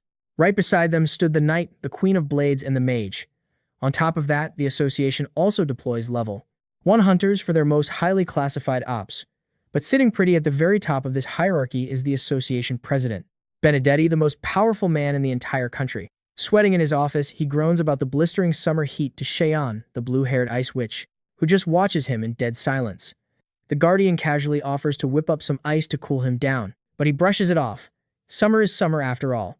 He quickly pivots to way more serious business, mentioning a deeply disturbing rumor: the mandrakes have vanished. She doesn't miss a beat and confirms the intel right away. For context, a mandrake is a nasty plant monster that spews out some crazy lethal poison. And to make matters worse, their ear-piercing scream can drop low-rank hunters and normal civilians dead in a matter of seconds. She reports that 13 of these deadly things have completely vanished into thin air. It's almost like they just got up and walked away. The president laughs off the crazy thought, joking that root vegetables don't exactly have legs to go sprinting around town. Then, he makes a call, pulling in someone named Gabby to investigate. Cheon instantly stiffens at the name. Benedetti smirks, confirming that the Shadow Cat is finally back in action, and she's going to be the one hunting down this bizarre mystery. Miles away, Little Kill stretches her tiny arms, waking up from another glorious night of beauty sleep. She's right next to Luis, and quickly notices Rodrigo is missing in action. But then she spots Luis thrashing around in a nightmare. Trying to be gentle, she softly pats his face with her little paw, trying to coax him out of his bad dream. But seconds later, her tiny stomach lets out a massive growl. Now she's only got one thing on her mind: food. She hops off the bed and waddles straight to the kitchen, giving it everything she's got to reach a nearby chair. With a couple of cute, clumsy jumps, the little dragon finally scrambles her way up, totally ready for the hunt. Peeking right into the fridge, she spots a mandrake, a super weird, wrinkly plant monster. Having zero clue what it is, she genuinely wonders if it's just some wrinkly old dude. The mandrake absolutely panics and lets out a deafening, ear-shattering screech that echoes through the entire house. But hey, a girl's gotta eat. Kill's hunger completely overpowers the noise, and she just takes a massive chomp right out of the monster, without a second thought. But the taste absolutely disgusting. She spits it right back out, gagging and chucking the nasty plant across the room. Right at that exact moment, Luis and Rodrigo burst into the kitchen, and the chef shoots the little troublemaker a hard glare. The tiny dragon just passes out flat, sporting a perfectly round, full belly. That little stomach is stuffed tighter than a drum. Luis sighs, warning her that a serious scolding is coming her way later. He scoops Kill up and turns to the redhead, demanding to know exactly where he's been sneaking off to these past few days. Rodrigo jokes that he was out chasing skirts, but quickly backpedals, claiming he was actually out investigating the rifts. Honestly, though, he only ran into the same old monsters he already fought back in Spain. Luis goes quiet for a second. The word monsters sparks a wild idea in his head. He immediately starts teasing Rodrigo, pushing his buttons until the redhead blows his top, yelling that dragons are a proud superior species. But then it hits him. Wait, it actually isn't impossible for a dragon, or something way worse, to crawl straight out of those rifts. Realizing the danger, Luis tells Rodrigo to hit him up instantly if anything sketchy pops up during his recon. Rodrigo asks if Luis can just control the rifts himself, but Luis admits he has zero clue how. The redhead then presses him on exactly how he managed to come back to this world. But Luis totally dodges the question, brushing it off for another time. He smoothly changes the subject, saying he needs to hit the grocery store right now, so he can prep dinner. After all, this brutal summer heat demands a seriously refreshing meal. The scene abruptly shifts to the desolate outskirts of Sinshan, where a massive magical barrier locks down the entire city. Out there, the Ice Witch is running a deep investigation, but she's coming up completely empty. Not a single trace of the monsters. She locks her eyes on an abandoned building, confirming it's the exact spot they tipped her off about. But suddenly, a massive surge of energy, a blinding green aura, swarms her from every single angle in a total ambush. The mage instantly charges up an ice spell to blast her attacker, but in a flash her arm is brutally pinned down. A menacing clawed hand completely snuffs out her magic, sliding down her cheek with an eerie freezing touch. It's a woman just radiating that same toxic green energy. Flashing a cocky smirk, the stranger whispers, "You must be the famous Ice Witch of Sinshan." The mysterious woman introduces herself as Gabby, the legendary Shadow Cat, a top-tier level 1 hunter. Cheon instantly tenses up and nervously introduces herself, but Gabby just waves it off, telling her to drop the formalities and use her first name. The Shadow Cat gives the mage a quick compliment before smoothly asking exactly how many years she's been in the game. When she hears it's been a solid 10 years, Gabby looks genuinely impressed. But the Ice Witch is practically sweating, completely blown away that this woman just slipped through a tightly sealed magical barrier without leaving even a drop of a trace. He is also stunned by the veteran's youthful looks, especially since she has been a hardcore hunter for 30 whole years. Gabby shakes the mage's hand, introducing herself again. She admits it is her first time here and asks for a quick rundown of the situation. Cheon brings her up to speed on the missing mandrakes. The mage points out that the barrier was actually set up by a level 4 hunter from their own support squad. Gabby connects the dots. Whoever broke through must be at least a level 3 hunter. To kick off the investigation, she asks about the absolute biggest mercenary guild in Seoul. The girl tells her it is the Temple Mercenary Corps, also known as the Temple Guild. Hearing this, Gabby decides to head over there for a bite to eat. Meanwhile, far away, Gonzalo suddenly shivers. It is that classic feeling like someone was just talking about him behind his back. The scene cuts back to the restaurant. Little Kuel is fast asleep in Rodrigo's arms, looking absolutely adorable. The red-haired guy is completely mesmerized by her. He cannot stop gushing about how cute she is. Seriously, Rodrigo is totally under Kuel's spell. He even jokes that she must have inherited all that cuteness straight from him. He is so laser-focused on the little girl that he does not even notice Louis watching the whole thing unfold from a distance. The redhead jumps out of his skin and stammers, asking how long he has been standing there. The chef just smirks, saying he saw everything. Blushing hard, Rodrigo tries to play it cool, but Louis just laughs and tells him there is zero need to be embarrassed. Then he heads to the kitchen, grabs a massive watermelon, and asks the kid to fill a pot with water. Rodrigo stares. He has never seen this fruit before in his life. He even points at it and asks if the red part inside is actual meat. Louis quickly shoots that down. Next, the redhead holds up a whole chicken, completely confused. What is this? It definitely does not look like a monster. Louis bursts out laughing and explains that it is just a chicken. He remembers they used to have them back in Spain too. But the real shock drops when Rodri picks up a mandrake. He cannot believe his eyes. The chef casually mentions he just found them lying around, but Rodrigo frantically warns him that they are extremely dangerous. He explains they are packed with dark energy, which actually gives them a weird cooling effect. On top of that, they are crunchy and sweet, making them a killer combo for tons of different dishes. Rodrigo asks what the stuffing will be. Louis casually replies he is using rice, garlic, and the mandrake. A little while later, the pot is bubbling away. Soon they will have some piping hot chicken soup. But right as they are cooking, the bell chimes again and a customer steps into the empty restaurant. Standing at the door are Gonzalo, Cheon, and Gaby. The shadow cat immediately sniffs the air, praising the mouth-watering smell of the food. Our MC welcomes them in. With a little nudge, the awkward redhead shyly greets the group too. The MC offers them the chicken soup. Cheyenne gets hype. It has been ages since she had chicken. Gabby, on the other hand, shoots the offer down instantly, saying she is strictly vegetarian. This leaves Louis scratching his head, wondering what on earth to serve her. Meanwhile, the chicken soup and the mandrake kimchi hit the table looking absolutely fire. The ice witch grabs a drumstick, dips it in a little salt, and braces herself for the first bite. The moment she tastes that juicy meat, her deadpan expression completely melts away. The flavor completely blows her mind. Gonzalo praises the kimchi too, and both are just stunned by top-tier quality of the food. Seeing them chow down, Luis turns back to Gabby, double-checking if she is really a vegetarian. He admits he is short on veggie options but offers her some watermelon.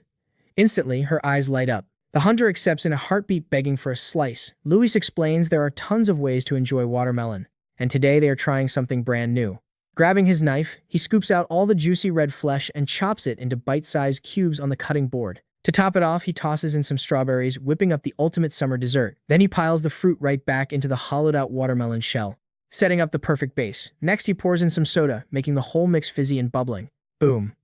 The watermelon punch is done, and it looks incredibly refreshing. Seeing this, the ice witch decides to chip in, whipping up some ice cubes with her magic. Gonzalo leans in and tells Luis that the girl is actually the ice witch, the one who protects the city of Sinshan. But Cheon groans, complaining that she absolutely hates the whole witch nickname. Turns out she got stuck with that title back in school when she lost her temper and literally froze everything around her during a fight.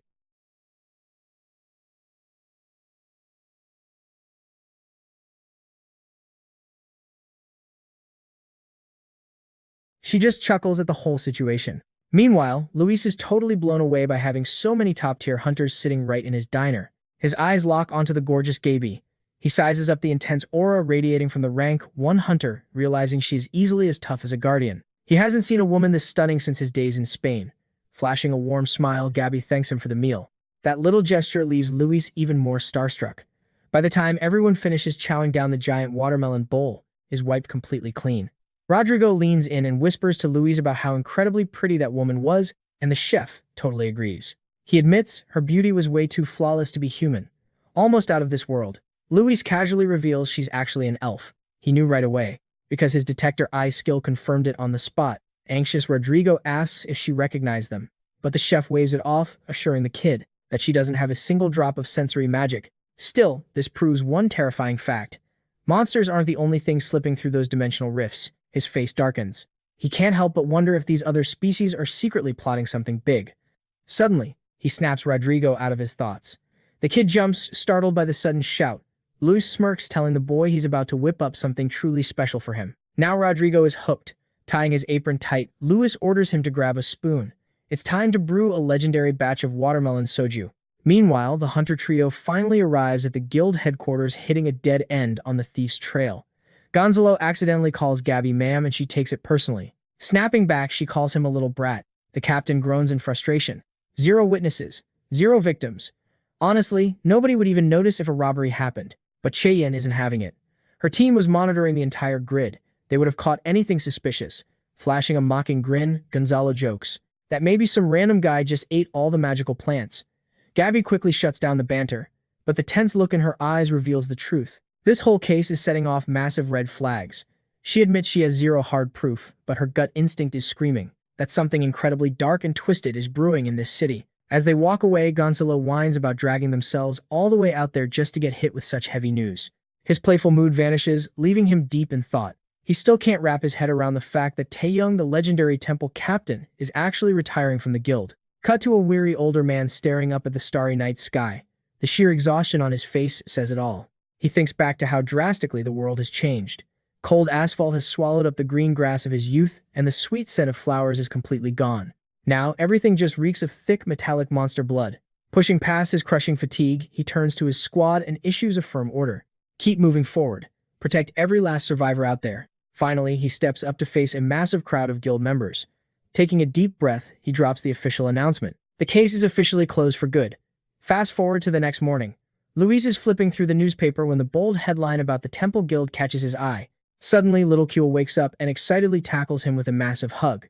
Being adorable, she tries to copy him, pretending to seriously analyze the weather forecast. Right there on the paper, But out of nowhere, a vicious hunger strikes. The tiny dragon's stomach lets out a massive, earth-shattering rumble. She instantly starts begging for food, mixing cute little growls with loud cries of Papa Louis chuckles, trying to decide on the perfect menu. If they are going to eat it, better be an absolute masterpiece.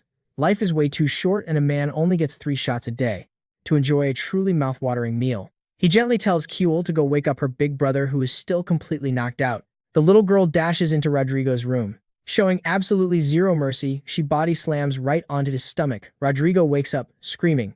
Over in the kitchen, Luis hears the agonizing yelp. A proud little smirk crosses his face. Mission accomplished. The scene cuts. Straight to breakfast. A gorgeous bowl of fresh vegetable bibimbap topped with perfectly scrambled eggs. The mouth-watering aroma instantly brings Rodrigo back to life, and he eagerly volunteers to mix up the bowls. Once everything is perfectly blended, the trio digs right in. Boom, an explosion of flavor hits their taste buds, turning a simple morning meal into absolute bliss. Minutes later, every bowl is licked clean. Louis brings up that Kuel has been acting a bit strange lately. She basically passes out the second she finishes chewing. Rodrigo reassures him it's totally normal. She is just eating and sleeping hardcore so she can grow. He gets totally hyped up knowing that very soon, they are going to find out exactly what class their little dragon has awakened. Mid-conversation, the diner's bell chimes. Our guy walks over to greet his newest customer. In walks a sharp-looking young guy in a pristine white jacket, practically drooling over the smell of the rice. Luis immediately offers him a bowl, but the kid politely asks if he could get a bowl of ramen first. Smiling knowingly, the chef totally calls it the guy prefers cold rice in his soup, doesn't he? The young man nods impressed, but out of nowhere the customer's eyes lock onto the daily paper. His face completely drops the moment he reads that frontline news about the guild. Shaking it off, he takes a bite of the kimchi and his eyes go wide. He swears the flavor is straight up god tier. But right then, Mano Kim barges into the diner, throwing a loud greeting at Luis from the door. Surprisingly, Mano completely turns down the offer to eat. He claims he's just dropping by to say hey, but that smile gives him away. Pouring a glass of water, he sighs. Man, it's gotta be brutal working in this heat. Mano chuckles, flexing a bit as he brags about his boosted stamina. The chef just smirks. Yeah, well, you can thank those mandrakes you swallowed for that. The mood shifts. Someone brings up the spear mage, muttering that the latest news must have hit him pretty hard. Hey, did you hear about the temple guild? The captain's retiring. The young cook stops dead in his tracks, completely blindsided. Kim shakes his head, letting out a heavy sigh. Such a damn shame. Frowning, Luis asks what actually went down. The younger guy lowers his voice. It goes back to the incident. 10 years ago. It was Gonzalo's rookie year. The Great Invasion hit, and it was a bloodbath. It wiped out 4 of Seoul's 5 elite guardians. Only Taeyong survived, a Tier 1 hunter with power off the charts. He stepped up like a born leader and pulled everyone from the brink. During that nightmare, cementing his legacy as a true hero. Association President Benedetti, he always knew this day was coming, but it still tasted bitter. Knock knock. A sudden sound breaks the silence. Come in, he calls out. He already knows exactly who is on the other side. The door creaks open. It's Taeyong offering a quiet greeting. After all this time, they sit down across from each other, bathed in the heavy golden glow of the setting sun. Do you really have to do this? Benedetti pleads. Taeyong just nods. No hesitation. Desperate, the president begs for a reason. Taeyong meets his gaze, his voice steady. It's just time. That pushes the president over the edge. He grabs the hunter's collar, screaming, You built this guild from the dirt up. I've bled with you since day one. But Taeyong's eyes are completely deadpan. Unfazed, the captain gently sets his teacup down. Just listen to me, old friend. No one builds an empire alone, he murmurs. We all bled together to make this world what it is. His shoulders slump. He's just exhausted. After carrying the weight of the world for so long, he finally wants to put it down. Without another word, he turns his back and walks out. Benedetti is left entirely alone in the quiet room. Staring into space, the president's mind races. If he's this crushed, the kid Gonzalo must be absolutely shattered right now. Turns out the torch has already been passed. A rising Tier 3 hotshot named Kang Hyuk is taking the throne. Out on the street, Taeyong breathes in the crisp night air. Not a bad day, times he thinks. Then a dry chuckle escapes his lips. God, am I really getting this old and sentimental? Suddenly, a familiar face appears. The young Temple Guild hunter is leaning against his bike, waiting for him. The kid found his captain. Cut back to the restaurant. The rhythmic sound of Luis chopping fresh mandrake kimchi fills the kitchen. The door chimes. Gonzalo walks in, trailing right behind Taeyong. The kid glances around. I didn't even know this joint existed. Taeyong flashes an easygoing grin. So what's good today? Wiping his hands, Luis answers. Just some hearty, home-cooked comfort food. Gonzalo perks up at that. Luis eyes the older veteran, sizing him up, and decides to roll the dice. he'll serve him the special. Tae-young takes a seat. Heavy presence, weathered eyes. The word times, veteran times, was practically invented for guys like him. Leaning back, he waves a hand. Take your time, chef. I'm not in any rush. Smiling softly, Luis spins around and heads to the stoves, firing them up. Meanwhile, Gonzalo dips out. Just wanted to make sure the old timer found his way, he teases before leaving. Tae-young sighs, apologizing for the brat's loud mouth. Luis just chuckles. Hey, he's a guardian. Comes with the territory. The old soldier pulls out a pack, asking if he can light up. Since the place is empty, Luis gives him the green light, taking a long drag. Tae-young closes his eyes, breathing in the steam from the rice cooker. Damn. It's been ages since I smelled that. A wave of pure nostalgia hits him. Over by the stove, Luis smiles to himself. Nostalgia. It's funny how everyone is always chasing a ghost from their past. He makes a choice. He's going to whip up something special, a meal engineered to pull those golden memories right to the surface. The chef folds the fermented soybean paste into fresh, crisp veggies, letting it all simmer low and slow. To top off this masterpiece, he sizzles up some fluffy scrambled eggs, alongside a gorgeous, smoky cut of grilled fish. Boom! The ultimate home-cooked feast, steaming rice, savory fish, rich soup, and that killer mandrake kimchi. Tae-young just sits there completely frozen. He stares at the steaming bowls. That smell, it instantly unlocks a vault deep inside his mind. He takes a cautious sip of the broth. His eyes widen. The flavor hits him like a freight train of familiarity. Trembling slightly, he scoops up a spoonful of the pristine white rice, cooked to absolute glossy perfection. A warm, broken smile spreads across his face. This tastes exactly like the food waiting for me back home. But then reality sets in. It's been 30 long years since he first moved to Seoul. The details are getting hazy. Time just flashed by in the blink of an eye. How did his life slip through his fingers like sand? Looking down, he whispers. Back in those days, everyone was desperate to make it to the capital. It was the only way we were going to survive. Slowly, the dark image of a lonely midnight highway bleeds into his memories, a past he can never shake. The haunting memories of the Great Evacuation 30 years ago, and the devastating Great Invasion a decade later. Luis checks in with the veteran, whose mind drifts back to those dark days of the evacuation. 30 years back, terrifying beasts crawled out of nowhere, reducing entire nations to rubble across the globe. Bustling cities were completely wiped off the map, leaving a trail of endless casualties in the chaos. Right then, Tae-young awakened as a hunter, grabbing his blade to fight back against the nightmare. Channeling his raw newborn powers for the very first time, he guided the bleeding survivors from his hometown all the way to the capital Seoul. Coming together, they forged the Temple Guild, a rock-solid sanctuary for every hunter breathing life back into the ruined city. Slowly, the world started turning again, and from the ashes, the Guardians were born. But the harsh reality, what used to be the entire nation of Korea, was now just a tiny, desperate pocket in central Seoul. And just when they thought the absolute worst was over, a brand new nightmare reared its ugly head 10 years ago. That was the terrifying day when boss-class monsters rained down from the sky, bringing pure absolute destruction. The Great Invasion had officially begun, and a brutal ambush caught Gonzalo completely off guard. An ambulance smashed right into a monster's gaping jaws, violently launching the captain backward, blasted away by the raw power of a dragon totally defenseless. The massive beast then unleashed an ear-shattering roar that violently shook the entire battlefield. Gonzalo, just a greenhorn back then, completely broke down in the absolute chaos, screaming his lungs out that he didn't want to die. But at the very last second, Tae-young crashed into the scene, deflecting the lethal strike and shielding a downed hunter. Reaching out a steady hand to the terrified kid, he ordered him to get on his feet and keep fighting. The young boy was violently shaking his face, completely caked in blood and pure terror. Seeing the kid frozen solid by fear, Scarface totally understood that gut-wrenching dread, knowing full well that every fiber of the boy's being was screaming to just turn and run. But he pushed him forward. He told the kid that true grit means taking that step forward even when you are scared out of your mind. He then asked for the rookie's name. Stuttering through his fear, the boy replied, Gonzalo, Gonzalez. Tae-young immediately recognized him as the new guardian. Suddenly, Gonzalo screamed a warning about the charging beast. The captain just calmly turned his back, telling the rookie to keep his eyes wide open and watch closely. In one blindingly fast motion, he gripped his heavy blade, squaring up against the colossal dragon. With a single devastating swing, an explosive wave of golden aura ripped through the air, hurtling straight at the beast. The sheer force of the slash split the very sky itself. It struck dead center instantly, cleaving the dragon and a horde of monsters clean in half. Gonzalo's jaw hit the floor, staring in absolute awe at the veteran standing tall amid the total carnage. Drenched in monster blood, Tae-young threw a confident smirk over his shoulder, declaring that this brutal path is the one they are meant to walk. The young rookie couldn't look away from the blonde captain.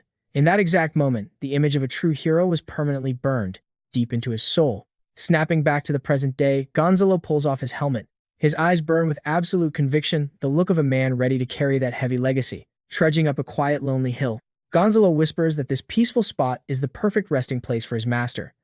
Taking a deep breath, he turns on his heel and breaks into a sprint, totally locked in, to purge the entire sector and secure the perimeter. Gripping his heavy spear tight, he makes a blood oath that not a single beast will make it out alive. He violently slams his weapon into the dirt, marking the sacred ground where his captain will finally sleep. In his mind, it's the absolute bare minimum to repay the hardened veteran who pulled him from the jaws of death. With hot tears welling up, he curses his own weakness, completely breaking down under the crushing weight of losing his best friend. Collapsing to his knees, he screams into the void, begging to know why there aren't any monsters around to tear apart and vent his blinding rage. The sheer suffocating helplessness eats at him, because deep down he knows nothing he does now can rewrite history. Meanwhile, back at the cozy diner, Louise asks the captain a heavy question. Does he carry any regrets? Tae-young slowly crushes out his cigarette. With a heavy sigh, he confesses that every single waking day was a brutal regret. They were forced to be absolutely flawless, just to shield the innocent, just to keep ordinary people breathing. Survival was the only option, no matter the bloody cost. He mutters that there is zero room for mistakes on the battlefield. One tiny slip-up and precious lives are instantly snuffed out. Hearing that raw truth, Luis finally pieces together exactly where young Gonzalo got his fierce, unshakable maturity. The kid had literally learned from the absolute best. Luis quietly thinks to himself that despite all that soul-crushing exhaustion, the captain still managed to forge a truly worthy successor. Pushing his chair back, the blonde veteran stands tall, confirming he's finally heading back to his hometown, bringing his long, bloody journey to a close. Watching him, our protagonist feels a deep sense of kinship. He truly understands the heavy, selfless life the captain lived, because he too has spent his entire existence bleeding for the sake of others. Tae-young reaches for his wallet to settle up, but Louise quickly waves him off, telling him the hot meal is completely on the house. He warmly explains that he always covers the tab for warriors. Heading home, a quiet sign of deep respect, Scarface just flashes a soft, genuine smile. He finds this weird little diner a bit odd, but undeniably warm and comforting. As he steps out the door, Tae-young thanks the chef for the amazing food, leaving him with one final request. Keep an eye on that reckless kid, but Louis brushes it off. He tells the old man there's no need to worry, he's already a top-tier guardian all on his own. The veteran just smiles and nods. He sees the incredible hunter Gonzalo has finally become. The word son almost slips from his lips, but he holds it back. Instead, he simply tells Louis to take it easy. With one last wave, the old man mentions what a great visit it was, and the chef watches his loyal customer leave. The old captain walks down the empty street all by himself, bathed in the bright moonlight cutting through the dark. Leaning against the diner's door, Luis thinks to himself, old soldiers never really die, they just fade away. Smash cut to Tae-young. He's tearing down the highway on his motorcycle, racing right into the sunrise. He finally pulls up to his destination. Yanking off his helmet, a massive wave of peace and relief washes over him. Staring out at his hometown, a soft smile breaks through. I'm back, he whispers. Miles away, Gonzalo is trekking up a rugged mountain. Tears well up in his eyes as he prepares to honor his master's fading legacy. He bids the old man a heartfelt goodbye, telling him to stay safe. Then he revs up his own bike and vanishes into the pitch-black forest, ready to forge his own path. But suddenly, a tiny Gumiho pops up in that exact same spot, her fiery tails floating in the air. She thinks about the human who just left and the other one who gifted her that glowing power stone. Smiling to herself, she remembers that being cute means acting harmless and friendly. She looks out over the sprawling city, warmly welcoming her cute new human. Suddenly, the scene shifts. We find Luis trapped in a brutal nightmare, hearing ominous voices calling out his old name, Miro Lycos. He jolts awake in a sheer panic, gasping desperately for air. But the nightmare isn't over. His vision twists and warps like reality itself is cracking apart. He's dragged right back to his original world, back to being a badass knight standing face to face with the Demon King and his ruthless generals. One of the enemies snarls, demanding to know if Luis was the one who summoned him to this barren, dark wasteland using a magic circle. The demon lunges in for the kill, but the knight casually blocks the strike with his bare hands. As dark magic sizzles against his skin, he coldly admits he doesn't understand a single word this freak is saying. With that, he clenches his fist and shatters his own gauntlet, unleashing his raw power. A blinding purple light explodes from the magic circle, exposing the terrifying strength he'd been hiding inside the nightmare. Luis counters with a fierce golden aura, meeting the enemy's purple hexes head-on with a massive punch. He completely obliterates the magical barrier, gearing up for the final finishing blow. Then bam, our hero violently, his heart absolutely hammering against his ribs after that intense nightmare. Still super groggy, he rubs his forehead, tuning into the peaceful sound of birds chirping outside. but a sudden noise startles him. He spots Rodrigo collapsed on the floor, looking completely petrified. Luis asks him what the heck is wrong. Rodrigo screams that Luis was leaking a terrifying amount of bloodlust, and actually has the nerve to ask what's wrong. Luis immediately feels awful and apologizes, realizing that the intense energy from his bad dream had accidentally leaked out into the room. He sighs, thinking about how it's been a whole 10 years since the war ended, yet those dark memories just won't leave him alone. He figures the nightmare was triggered by the recent news he heard about the massive invasion over in Seoul. Still, a creeping suspicion hits him.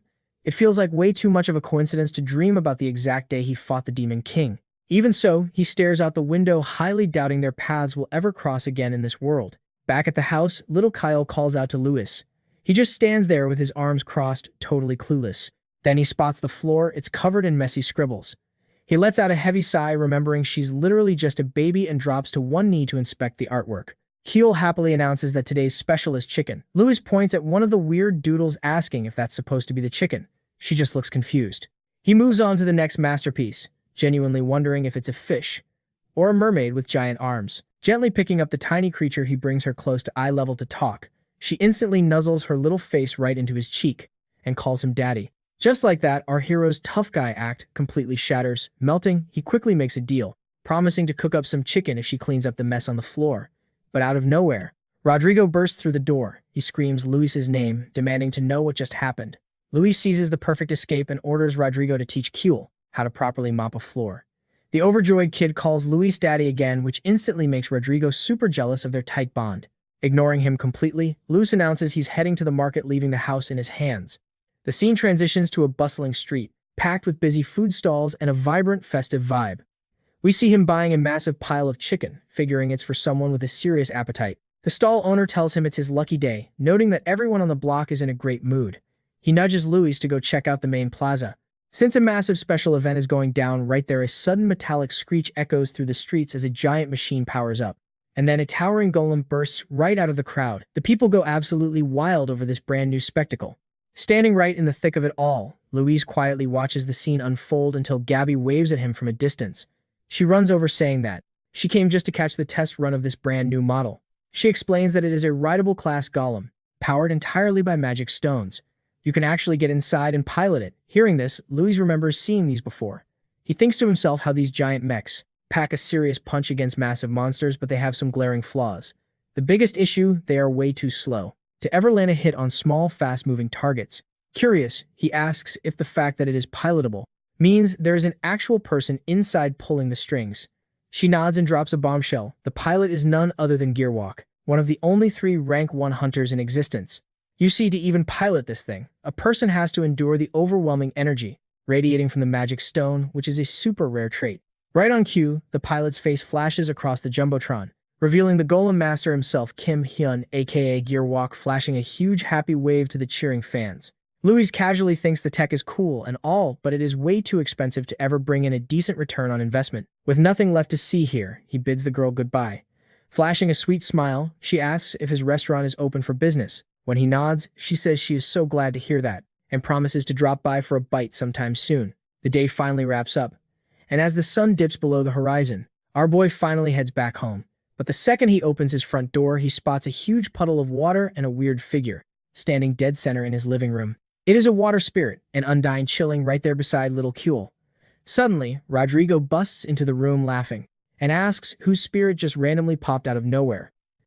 With a dramatic flair, he proudly announces that Kuel's official class is confirmed. She is an elementalist. The redhead explains that since her mother was a blue dragon, it makes perfect sense that she summoned a water spirit. Hearing this, Kuel tightly hugs the Undine, happily calling her mommy, which leaves Luis completely stumped. Feeling a bit awkward, Rodrigo asks if it is a high-ranking spirit. Luis doesn't skip a beat and instantly confirms that it is. He thinks to himself that it has been a really long time since he last saw a spirit in a non-combat form, and admits that they look totally surreal up close. He tells us that spirits actually come from a whole different dimension, broken down into 4 main types: the Undine of water, the Salamander of fire, the Sylph of wind, and the Spirit of earth. Right then, 4-dimensional portals flash onto the screen, showing just how crazy complex this universe really is. You have the demonic world, where the demons live, the spiritual plane, the span continent, and the dimension holding Earth. And get this, all of them are perfectly connected together. Our main guy just stands there frozen, trying desperately to process this massive dump of new lore swirling in his brain. Shaking it off, he changes the subject, asking Rodrigo if he actually taught the little girl how to clean up her own mess. The Undine immediately steps up and uses her magical powers. Teaming up with Kiel, they scrub the place spotless in the blink of an eye. Seeing this, Luz decides that since she just awakened her powers, it is officially time for a little celebration, just for Kiel. Heading into the kitchen, he starts prepping the ingredients, tearing the plastic wrap right off a big bowl of raw chicken.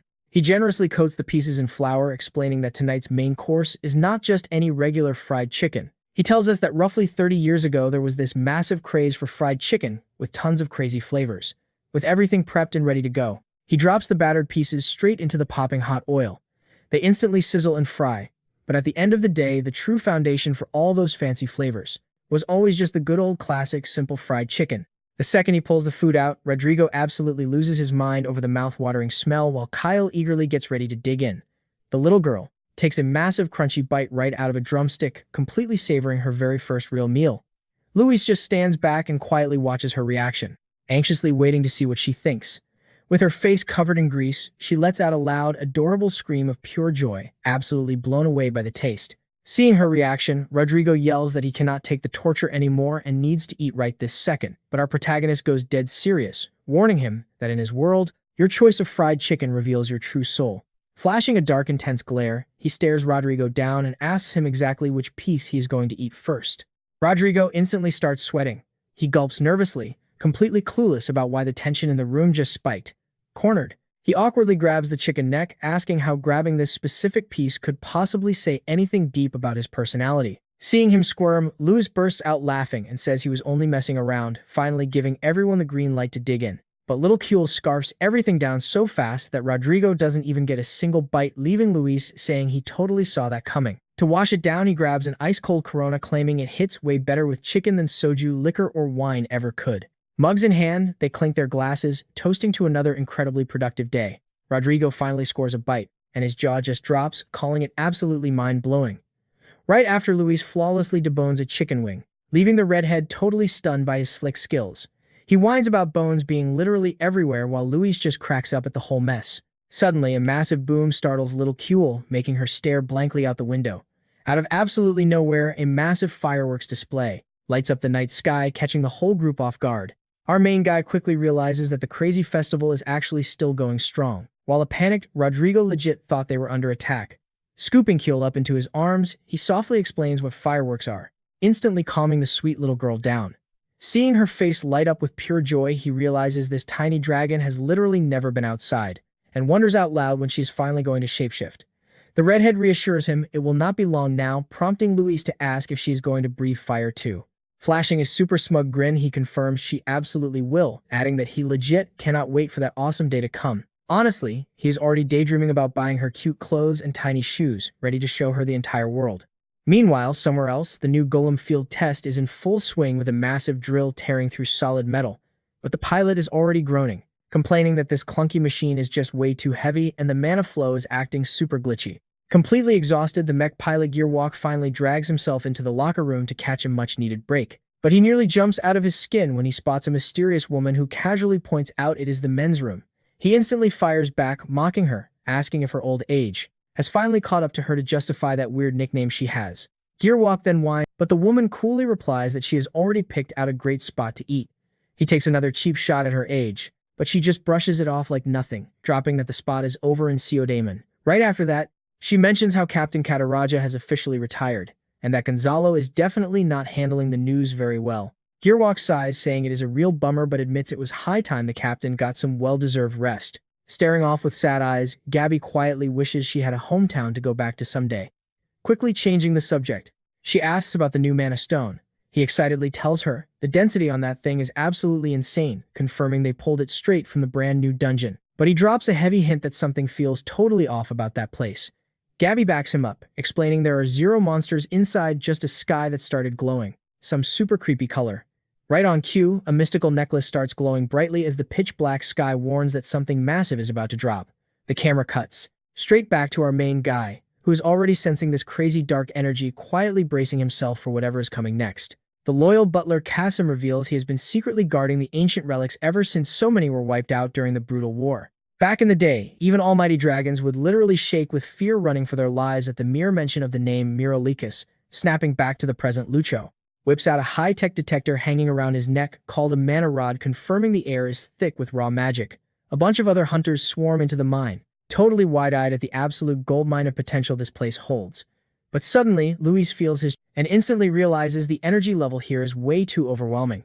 Without a second of warning, a massive jagged crack violently rips across the sky, a dead giveaway that something absolutely horrific is about to go down. The massive rift completely shatters like glass, blasting out a wave of blood-red energy and ripping open a terrifying dimensional portal. From deep inside the void, a colossal metal gate materializes right out of thin air and outpours a terrifying swarm of bizarre creatures that look exactly like giant, demonic, enraged versions of Peppa Pig. Down below, the hunters absolutely lose their minds in panic, as their leader screams at the top of his lungs to hold a tight defensive formation. He barks frantic orders to evacuate the civilian workers immediately, yelling that these are highly evolved combat-type monsters. The squad throws up multiple glowing magical barriers, bracing themselves for the bone-crushing impact of the monster stampede. But one of the captains is caught completely off guard, taking a brutal direct hit from one of the savage beasts. Seeing his brother in arms in mortal danger, Captain Gonzalo charges in with everything he has got, slamming straight into the monster. Gonzalo freezes in absolute shock, totally unable to process the absolute nightmare unfolding right in front of his eyes. With pure, terrifying brute force, the demonic beasts smash into the ground, sending fully armed hunters flying like ragdolls. Surrounded by absolute chaos, Gonzalo feels nothing but paralyzing terror, as the deafening screams of battle ring out all around him. He suddenly locks eyes with the massive horde leader and wildly screams at his squad to drop everything and focus entirely on dragging the wounded out alive. High up in the sky, the Alpha Boss's power core furiously pulses with a dark, sinister aura crackling violently with intense red lightning. Down on the ground, a lone hunter is completely boxed in with absolutely zero way out. Letting out a blood-curdling roar, the beast brutally smashes into the frontline defensive shield. The defensive line shatters. Another hunter is caught completely off guard, screaming in agony as a monster ambushes him from behind. Panic sets in. The raid leader realizes he is out of time. He has to make a brutal call right here, right now. Retreat and save the civilian workers. It would mean sacrificing every single man holding the front line. The faces of his slaughtered comrades flash before his eyes, paralyzing him with guilt. Then an old memory surfaces. It is the old man's voice echoing in his head, telling him to live every single day without regrets. How many times did that veteran stare death in the face? How many times did he have to make an impossible choice like this while terrified? Every instinct in his body is screaming at him to turn around and run for his life. But he bites down hard. No running. The flashback fades, leaving total clarity. Stepping up to the plate, even while shaking with fear, is what makes a real hunter. Eyes burning with resolve, he vows to prove his worth to the old captain. Our brothers are waiting, he roars, claiming the vanguard for himself. Gripping his spear tight, he charges straight into the massive swarm of beasts without an ounce of hesitation. His strike is an absolute masterpiece. Crackling electricity wraps around his spear as he slices through multiple demon boars in one fluid motion. He refuses to give an inch of ground, violently carving a bloody path right through the chaos. But it is a battle of attrition, and he feels the terrible emptiness in his core. His mana is completely drained. Worse, the massive raid boss is not stopping. It charges, giving him zero room to breathe. Watch out, one of his men screams. Squeezing out every last drop of his power, he fires a desperate blast of energy right at the monster. Standing totally alone against the beast, he refuses to fold. His squad is right behind him, placing their lives in his hands. Mustering every final shred of strength, he readies his spear, ready for round 2. I will carve us a way out, he screams with absolute conviction. Launching himself off the ground with everything he has got, he dive bombs the giant boar, aiming his spear straight for a fatal headshot. Bullseye. The impact triggers a massive, blinding explosion of violet energy that instantly vaporizes the beast.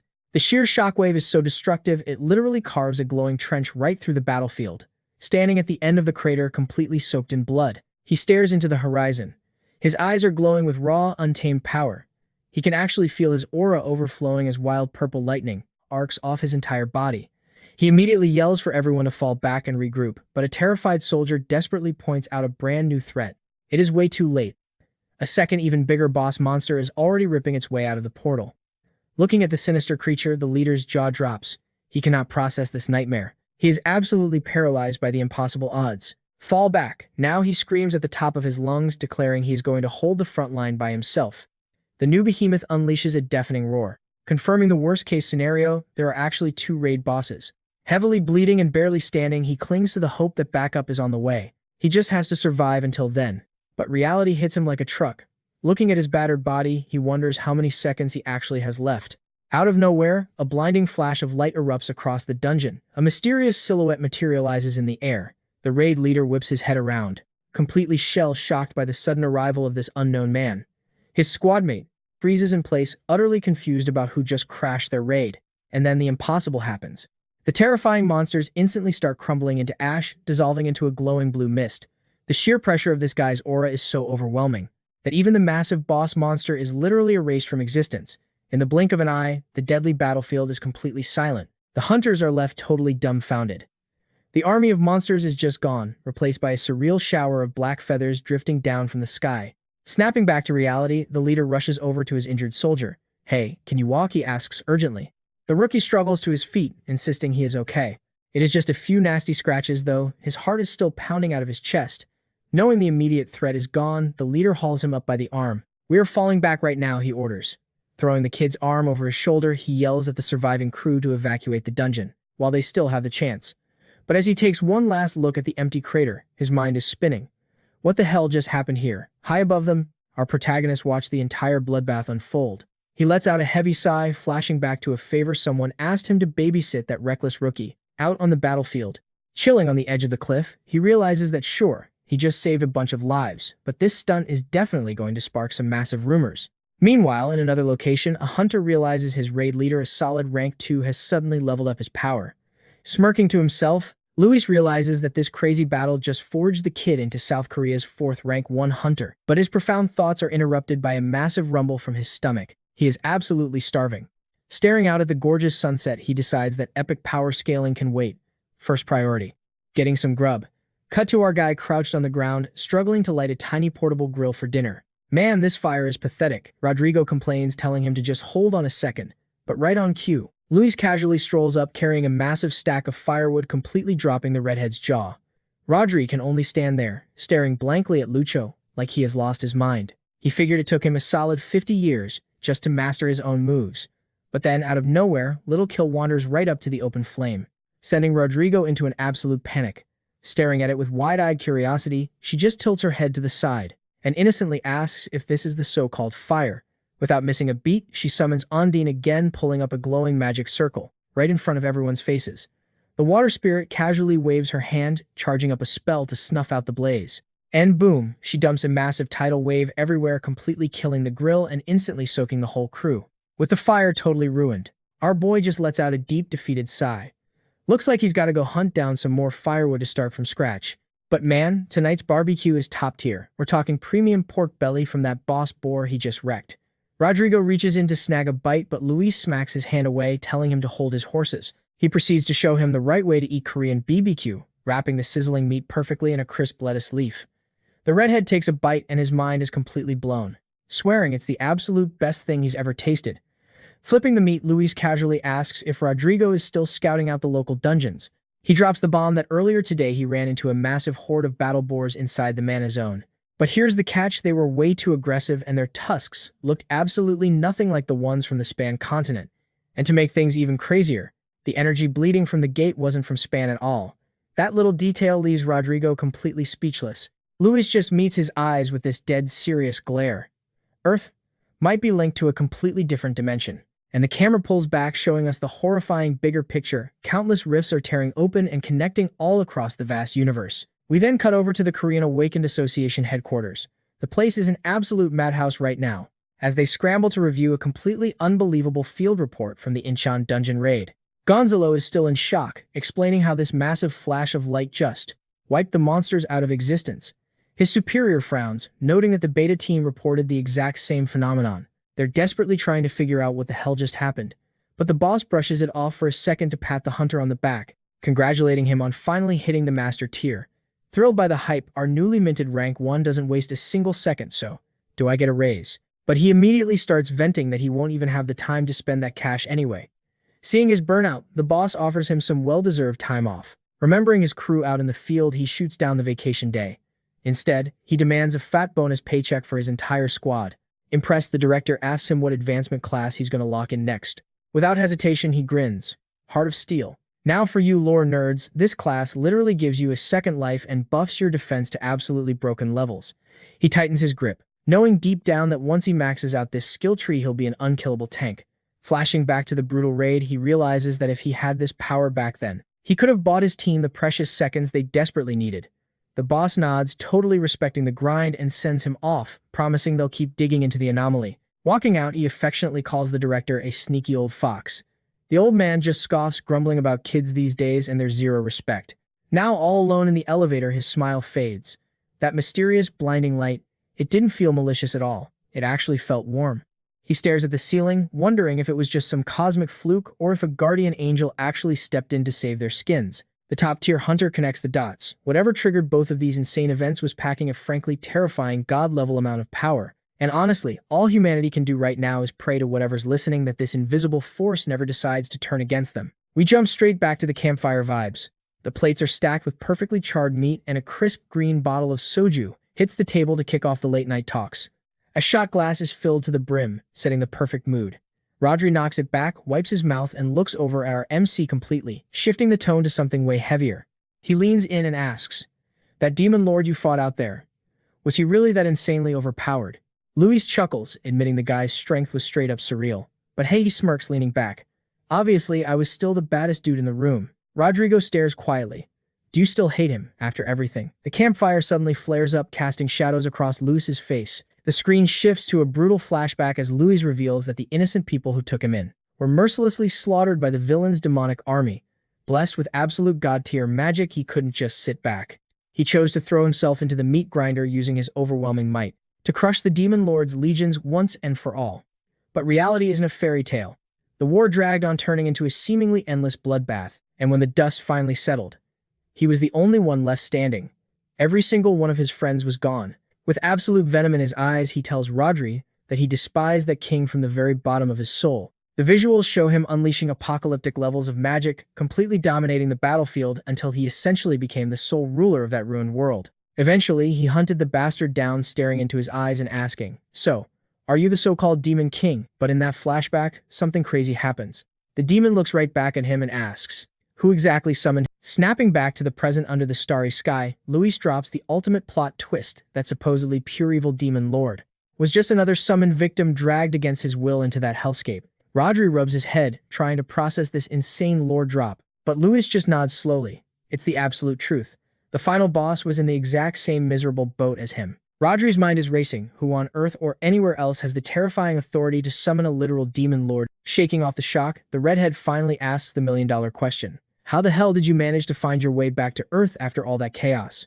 The screen fades back to the past, revealing our boy wandering aimlessly for 10 agonizing years, just as his spirit was completely broken and he was ready to throw in the towel. But then, a crack in space tore open right in front of him.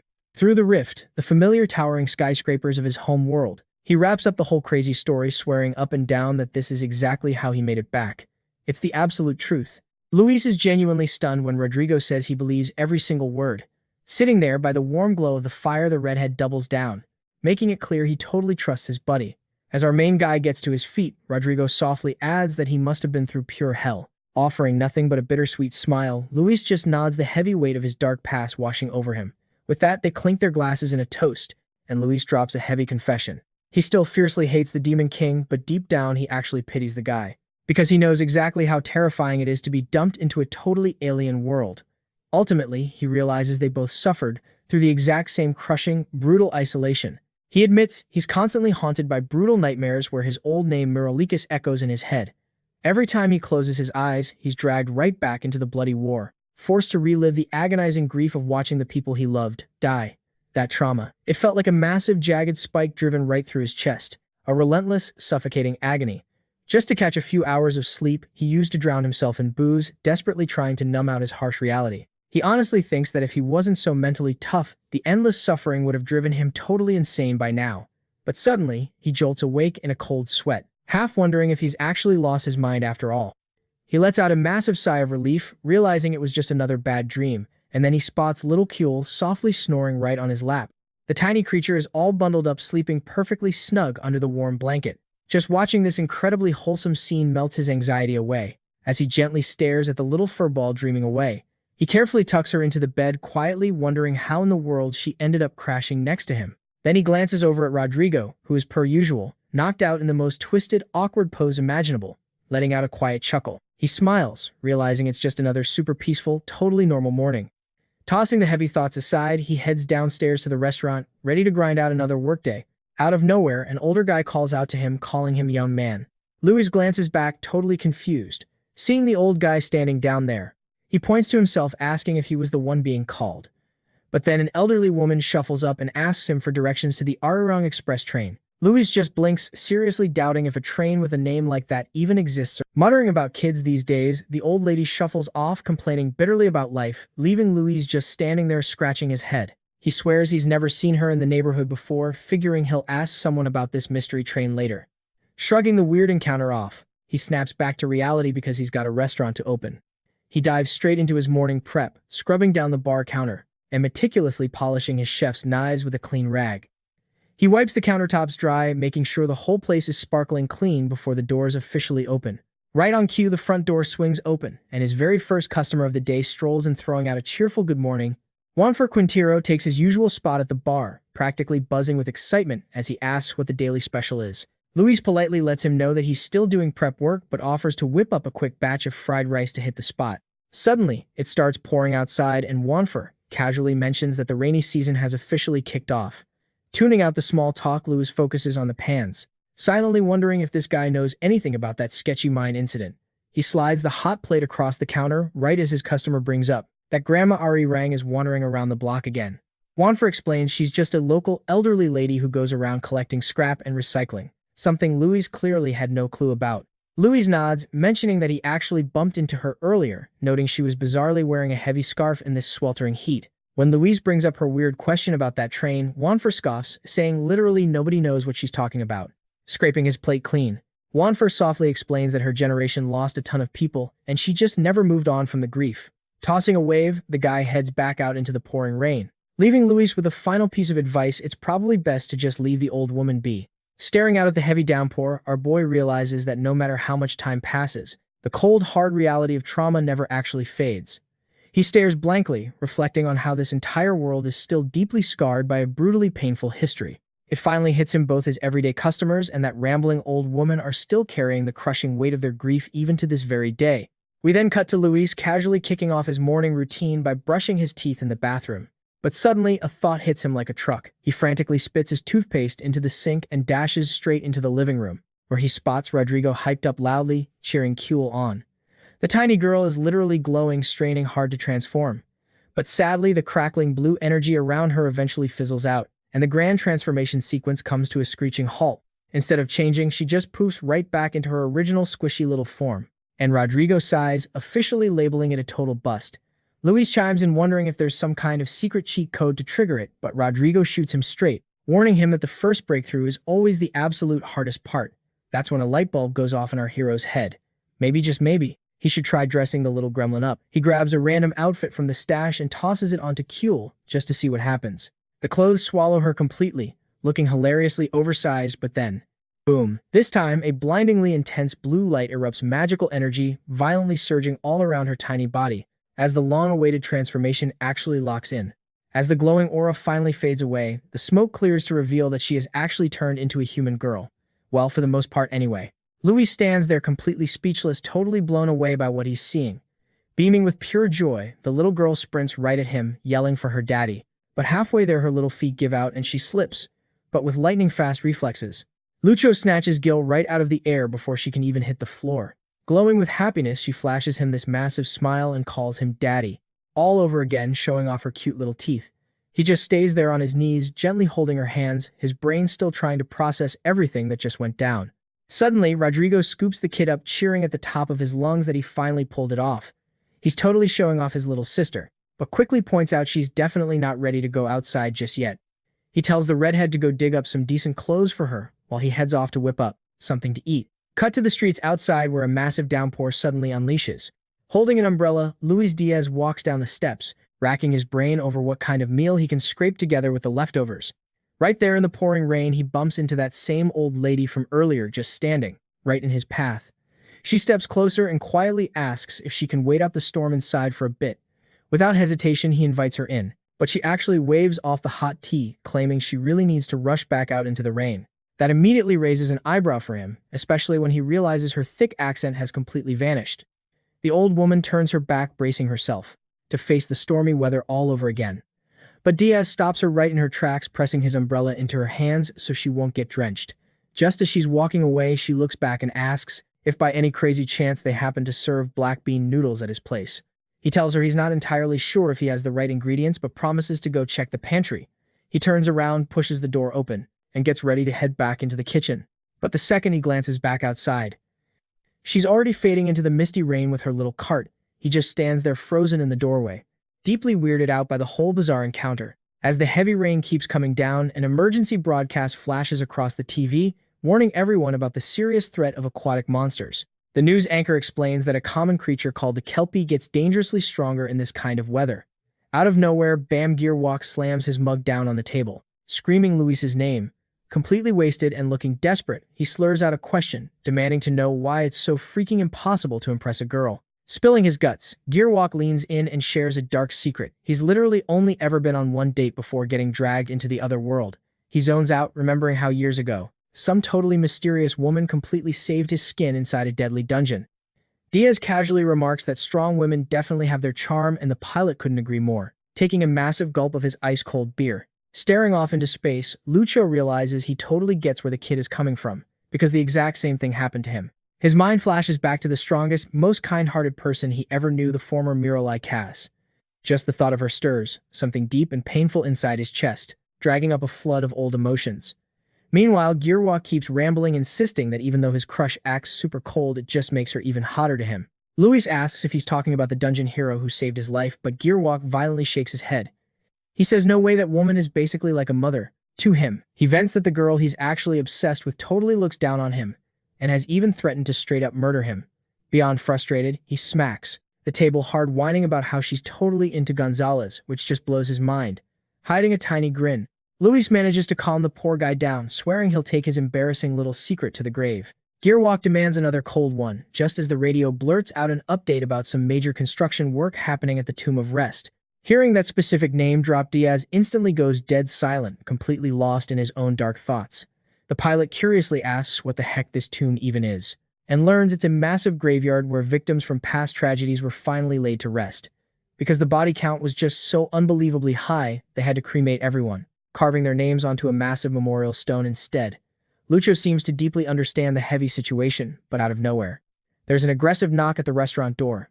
A fierce blonde huntress kicks the door open, boldly introducing herself as the Queen of Swords, Christie. But before she can even get another word out, Gearwalk whips his head around, already knowing exactly who she's hunting down.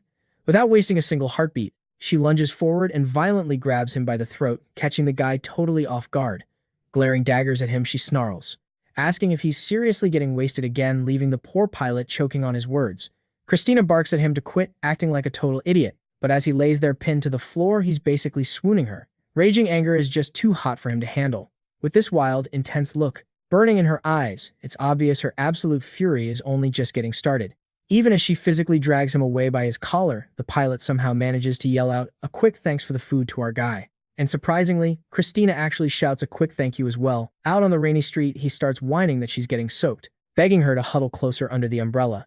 Visibly annoyed, she just snaps at him to shut his mouth, right as several glowing swords suddenly materialize and dissolve into thin air around them. Watching this whole chaotic scene unfold, Luis just shakes his head, thinking about her insane title as the Queen of Swords, before sighing and realizing he still has to clean up the massive mess they left behind. Then it hits him, the real reason she's here. Those Kelpies have been acting insanely aggressive lately. He zones out, brooding, a heavy sense of dread washing over him about this whole monster situation. As the pouring rain hammers down outside, deep down, he just knows something terrible is brewing. Cutting back to the kitchen, he catches little Kuel red-handed, trying to sneak ingredients out of the fridge. He scoops her right up. Trying to be a little burglar, are we? He teases her. The toddler just wraps her arms around him, happily calling him daddy. But his eyes drift down, her tail is still sticking out. He realizes she'll eventually have to go back to Spain, making him wonder what to do about that tail. Kuel starts echoing his words, proving she's slowly but surely learning how to talk. Smiling warmly, he hugs her tight, promising to take amazing care of her, right up until that day comes.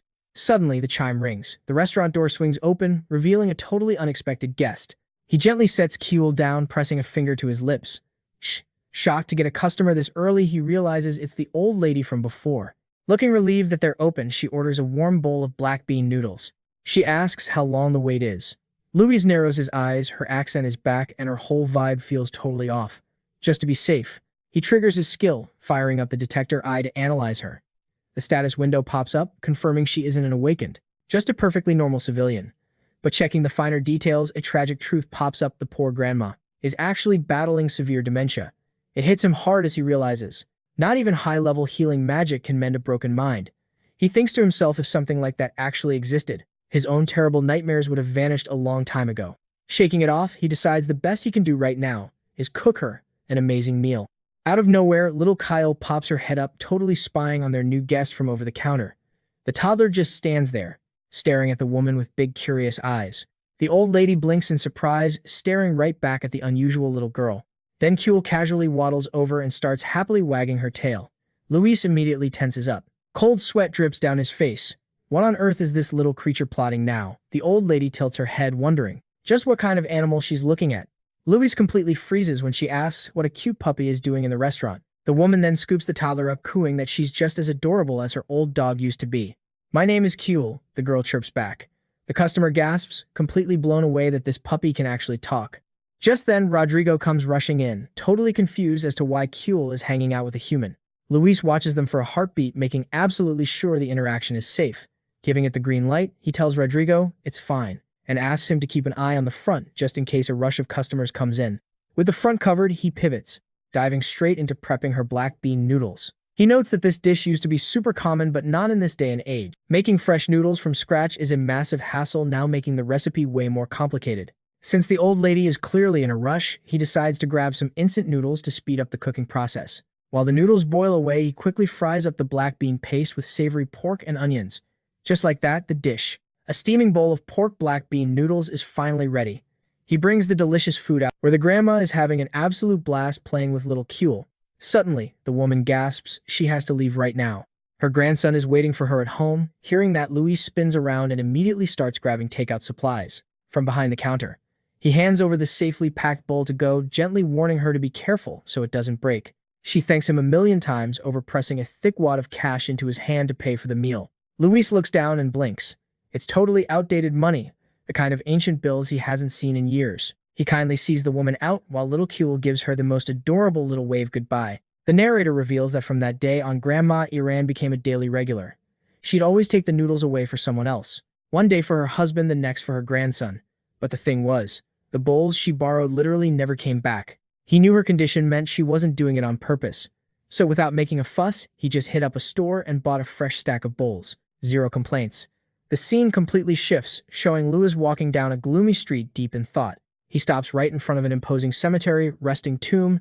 As he steps inside the gates, his gaze falls on a heartbroken couple weeping over a grave. He lets out a heavy sigh. He'll never be able to visit his own parents' graves, because their bodies simply aren't here. Moments later, a security guard catches sight of the old lady and yells at her to stop, saying, since it's a graveyard, he points out she can't bring food because it just attracts bugs. Plus, sleeping out in the freezing cold is a huge no-go. He gives her a blunt warning: if she doesn't clean up her mess, he's tossing it all in the trash. Louis suddenly glances to the side. His expression shifts. He just noticed something totally off. Spotting a rigged-up tent, it hits him. Has the old lady been living out here this whole time? Inside, he catches a glimpse of a super old, faded picture frame. The woman then slips into her tent, a heartbreakingly sad smile on her face. Gently settling in, she reaches out and picks up the frame resting on an old chest. She softly wipes the dust off the glass, getting lost in a memory from way back when. Watching this, our MC realizes a harsh truth. People don't just smile when they're happy. He finally gets it. They also smile to hide their unbearable pain. It's exactly what he does all the time. Carrying that heavy thought, he turns his back and slowly walks away from the grave. The scene totally shifts. A massive downpour starts crashing from the sky. Meanwhile, back at the restaurant, little Kill is bouncing off the walls, with excitement glued to the window as she watches the rain. Rodrigo brings up that they desperately need to get her some clothes. But there's a catch. The market is completely shut down because of the storm. Kill starts licking the wet glass, and Luis immediately notices how much she loves the rain. Just like a blue dragon would. Out of nowhere, a blaring radio alert interrupts them, warning everyone about Kelpies showing up. All thanks to the massive storm. The broadcast loops over and over, confirming that an active monster threat is officially in effect. Without missing a beat, Luis tells Rodrigo to hold down the fort as he gears up and gets ready to head out. In one smooth move, he vaults right over the railing. His gut is screaming that something is terribly wrong. Suddenly, intense violet energy bursts out of his body, rocketing across the sky, straight toward the city. Completely cloaked in his dark aura, he tears through the freezing rain. He's pushing his speed to the absolute limit. His face is dead serious. He knows this gut feeling means total disaster is about to strike. Cut back to the old lady. She's sitting alone at a train station looking incredibly lost and confused. Getting to her feet, she stares at her surroundings. Where on earth is she, and how did she even get here? Right then, her eyes lock onto a sign, and it hits her. She finally found the Arirang train station, and right on cue, a massive train comes roaring down the tracks, pulling into the platform with a deafening screech. It stops dead in its tracks right in front of her. The doors slide open with a sharp hiss, and from the shadows inside the train car, the silhouette of a mysterious man steps right into the blinding light. He slowly reaches his hand out to her, a gesture that leaves her totally baffled. His voice calls out, urging her to come with him and hop on board. Chuckling, she playfully jokes that he's looking mighty sharp today, but points out he still smells like cow dung. Suddenly, a little boy's voice rings out calling for her. Her heart skips a beat. It's her precious grandson, Jung-ho. But as she locks eyes with him, a creeping sense of dread washes over her. There's something terrifyingly wrong with the boy's face. Her vision violently blurs. Panic instantly sets in. No matter how hard she tries, she just can't remember what he looks like anymore. It turns out, her fading memories have completely washed away, leaving his face blurred out like an ancient damaged photograph. Suddenly, the whole illusion shatters into a million pieces. The old lady snaps back to reality, standing completely alone, absolutely drenched in the freezing rain. Feeling trapped in a miserable black and white photo, the crushing reality hits her. Once again, she just can't remember. Splash, out of nowhere, a pair of glowing blue hooves stomp into a puddle right in front of her. A menacing horse emerges from the shadows and gears up to strike the unconscious woman. The nightmarish beast slowly creeps in aggressively, sniffing its defenseless prey, sizing her up for the final kill. The monster unhinges its gigantic, terrifying jaw, ready to devour the poor lady in one bite. Boom! Luis crashes onto the scene in the nick of time. With a brutal blast of energy, he completely blows the creature's head off. He just stands there in the pouring rain, realizing that his dark gut feeling was spot on the entire time. Spotting the shattered bowls on the ground, he puts two and two together. The spoiled food is exactly what lured this monster right to her. Suddenly, Luis hears frantic screaming. Someone's yelling that Grandma is still out in the cemetery, stuck right in the middle of this massive storm. He whips around instantly. His face goes deadly serious. He already knows exactly what needs to be done. Without hesitating, our hero takes flight, blasting straight toward her. Just as an elite squad of hunters finally touches down on the scene, their leader is scratching his head in pure confusion. He could have sworn he just saw a kelpie manifesting nearby, but when he looks down, he spots the disgusting monster slime and a glowing mana stone. Yep, the beast was definitely here. Gonzalo squats down to analyze the puddle, realizing that a creature of that insane size would pack some serious power. He violently clenches his fist. Has that terrifying unknown power just struck again? Well, no matter what went down, the squad makes the call to evacuate the old lady to a safe zone. As they carry her away, she slips into a horrific nightmare, desperately crying out for her grandson. Jung-ho tosses in his sleep, tears streaming down his face as the lingering pain of loss grips him. The camera pans to a fallen picture frame where a ghostly voice whispers for the woman to leave. Through the shattered glass, the photo reveals her late husband's face. Time drifts by. The dead of night settles over the city, swallowing every sound. Back at the restaurant, Lucho hears a chime. He turns around to greet a customer. But to his absolute shock, it's the old lady from the cemetery standing right there in the doorway. She apologizes for the trouble, explaining that the bowls broke and gently hands him a brand new set. That's when he notices her outfit. She's wearing lovely brand new clothes. Curious, he asks if she's heading somewhere special. With a peaceful smile, she softly nods. Yes, I'm leaving. Lucho just stands there frozen in silence. He stares at the bag in his hands, but right before she can walk away, he stops her. He insists she sit down and enjoy one last hot meal before going. Without even waiting for an answer, he heads straight to the sink and starts prepping the kitchen. He casually asks if she's up for some black bean noodles and Colombian arepas. Wait, why are the arepas Colombian? She gives a warm nod. Knowing arepas aren't exactly from around here, he reaches for the instant noodles, but he pauses halfway. He reconsiders, turning back to ask if she's in a rush. Not at all, she smiles gently. He tells her it'll just take a few more minutes and slaps a fresh batch of dough onto the counter. He's determined to make her fresh noodles from scratch.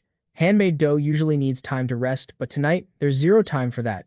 So he cuts the strands a bit thicker, guaranteeing a perfectly chewy texture.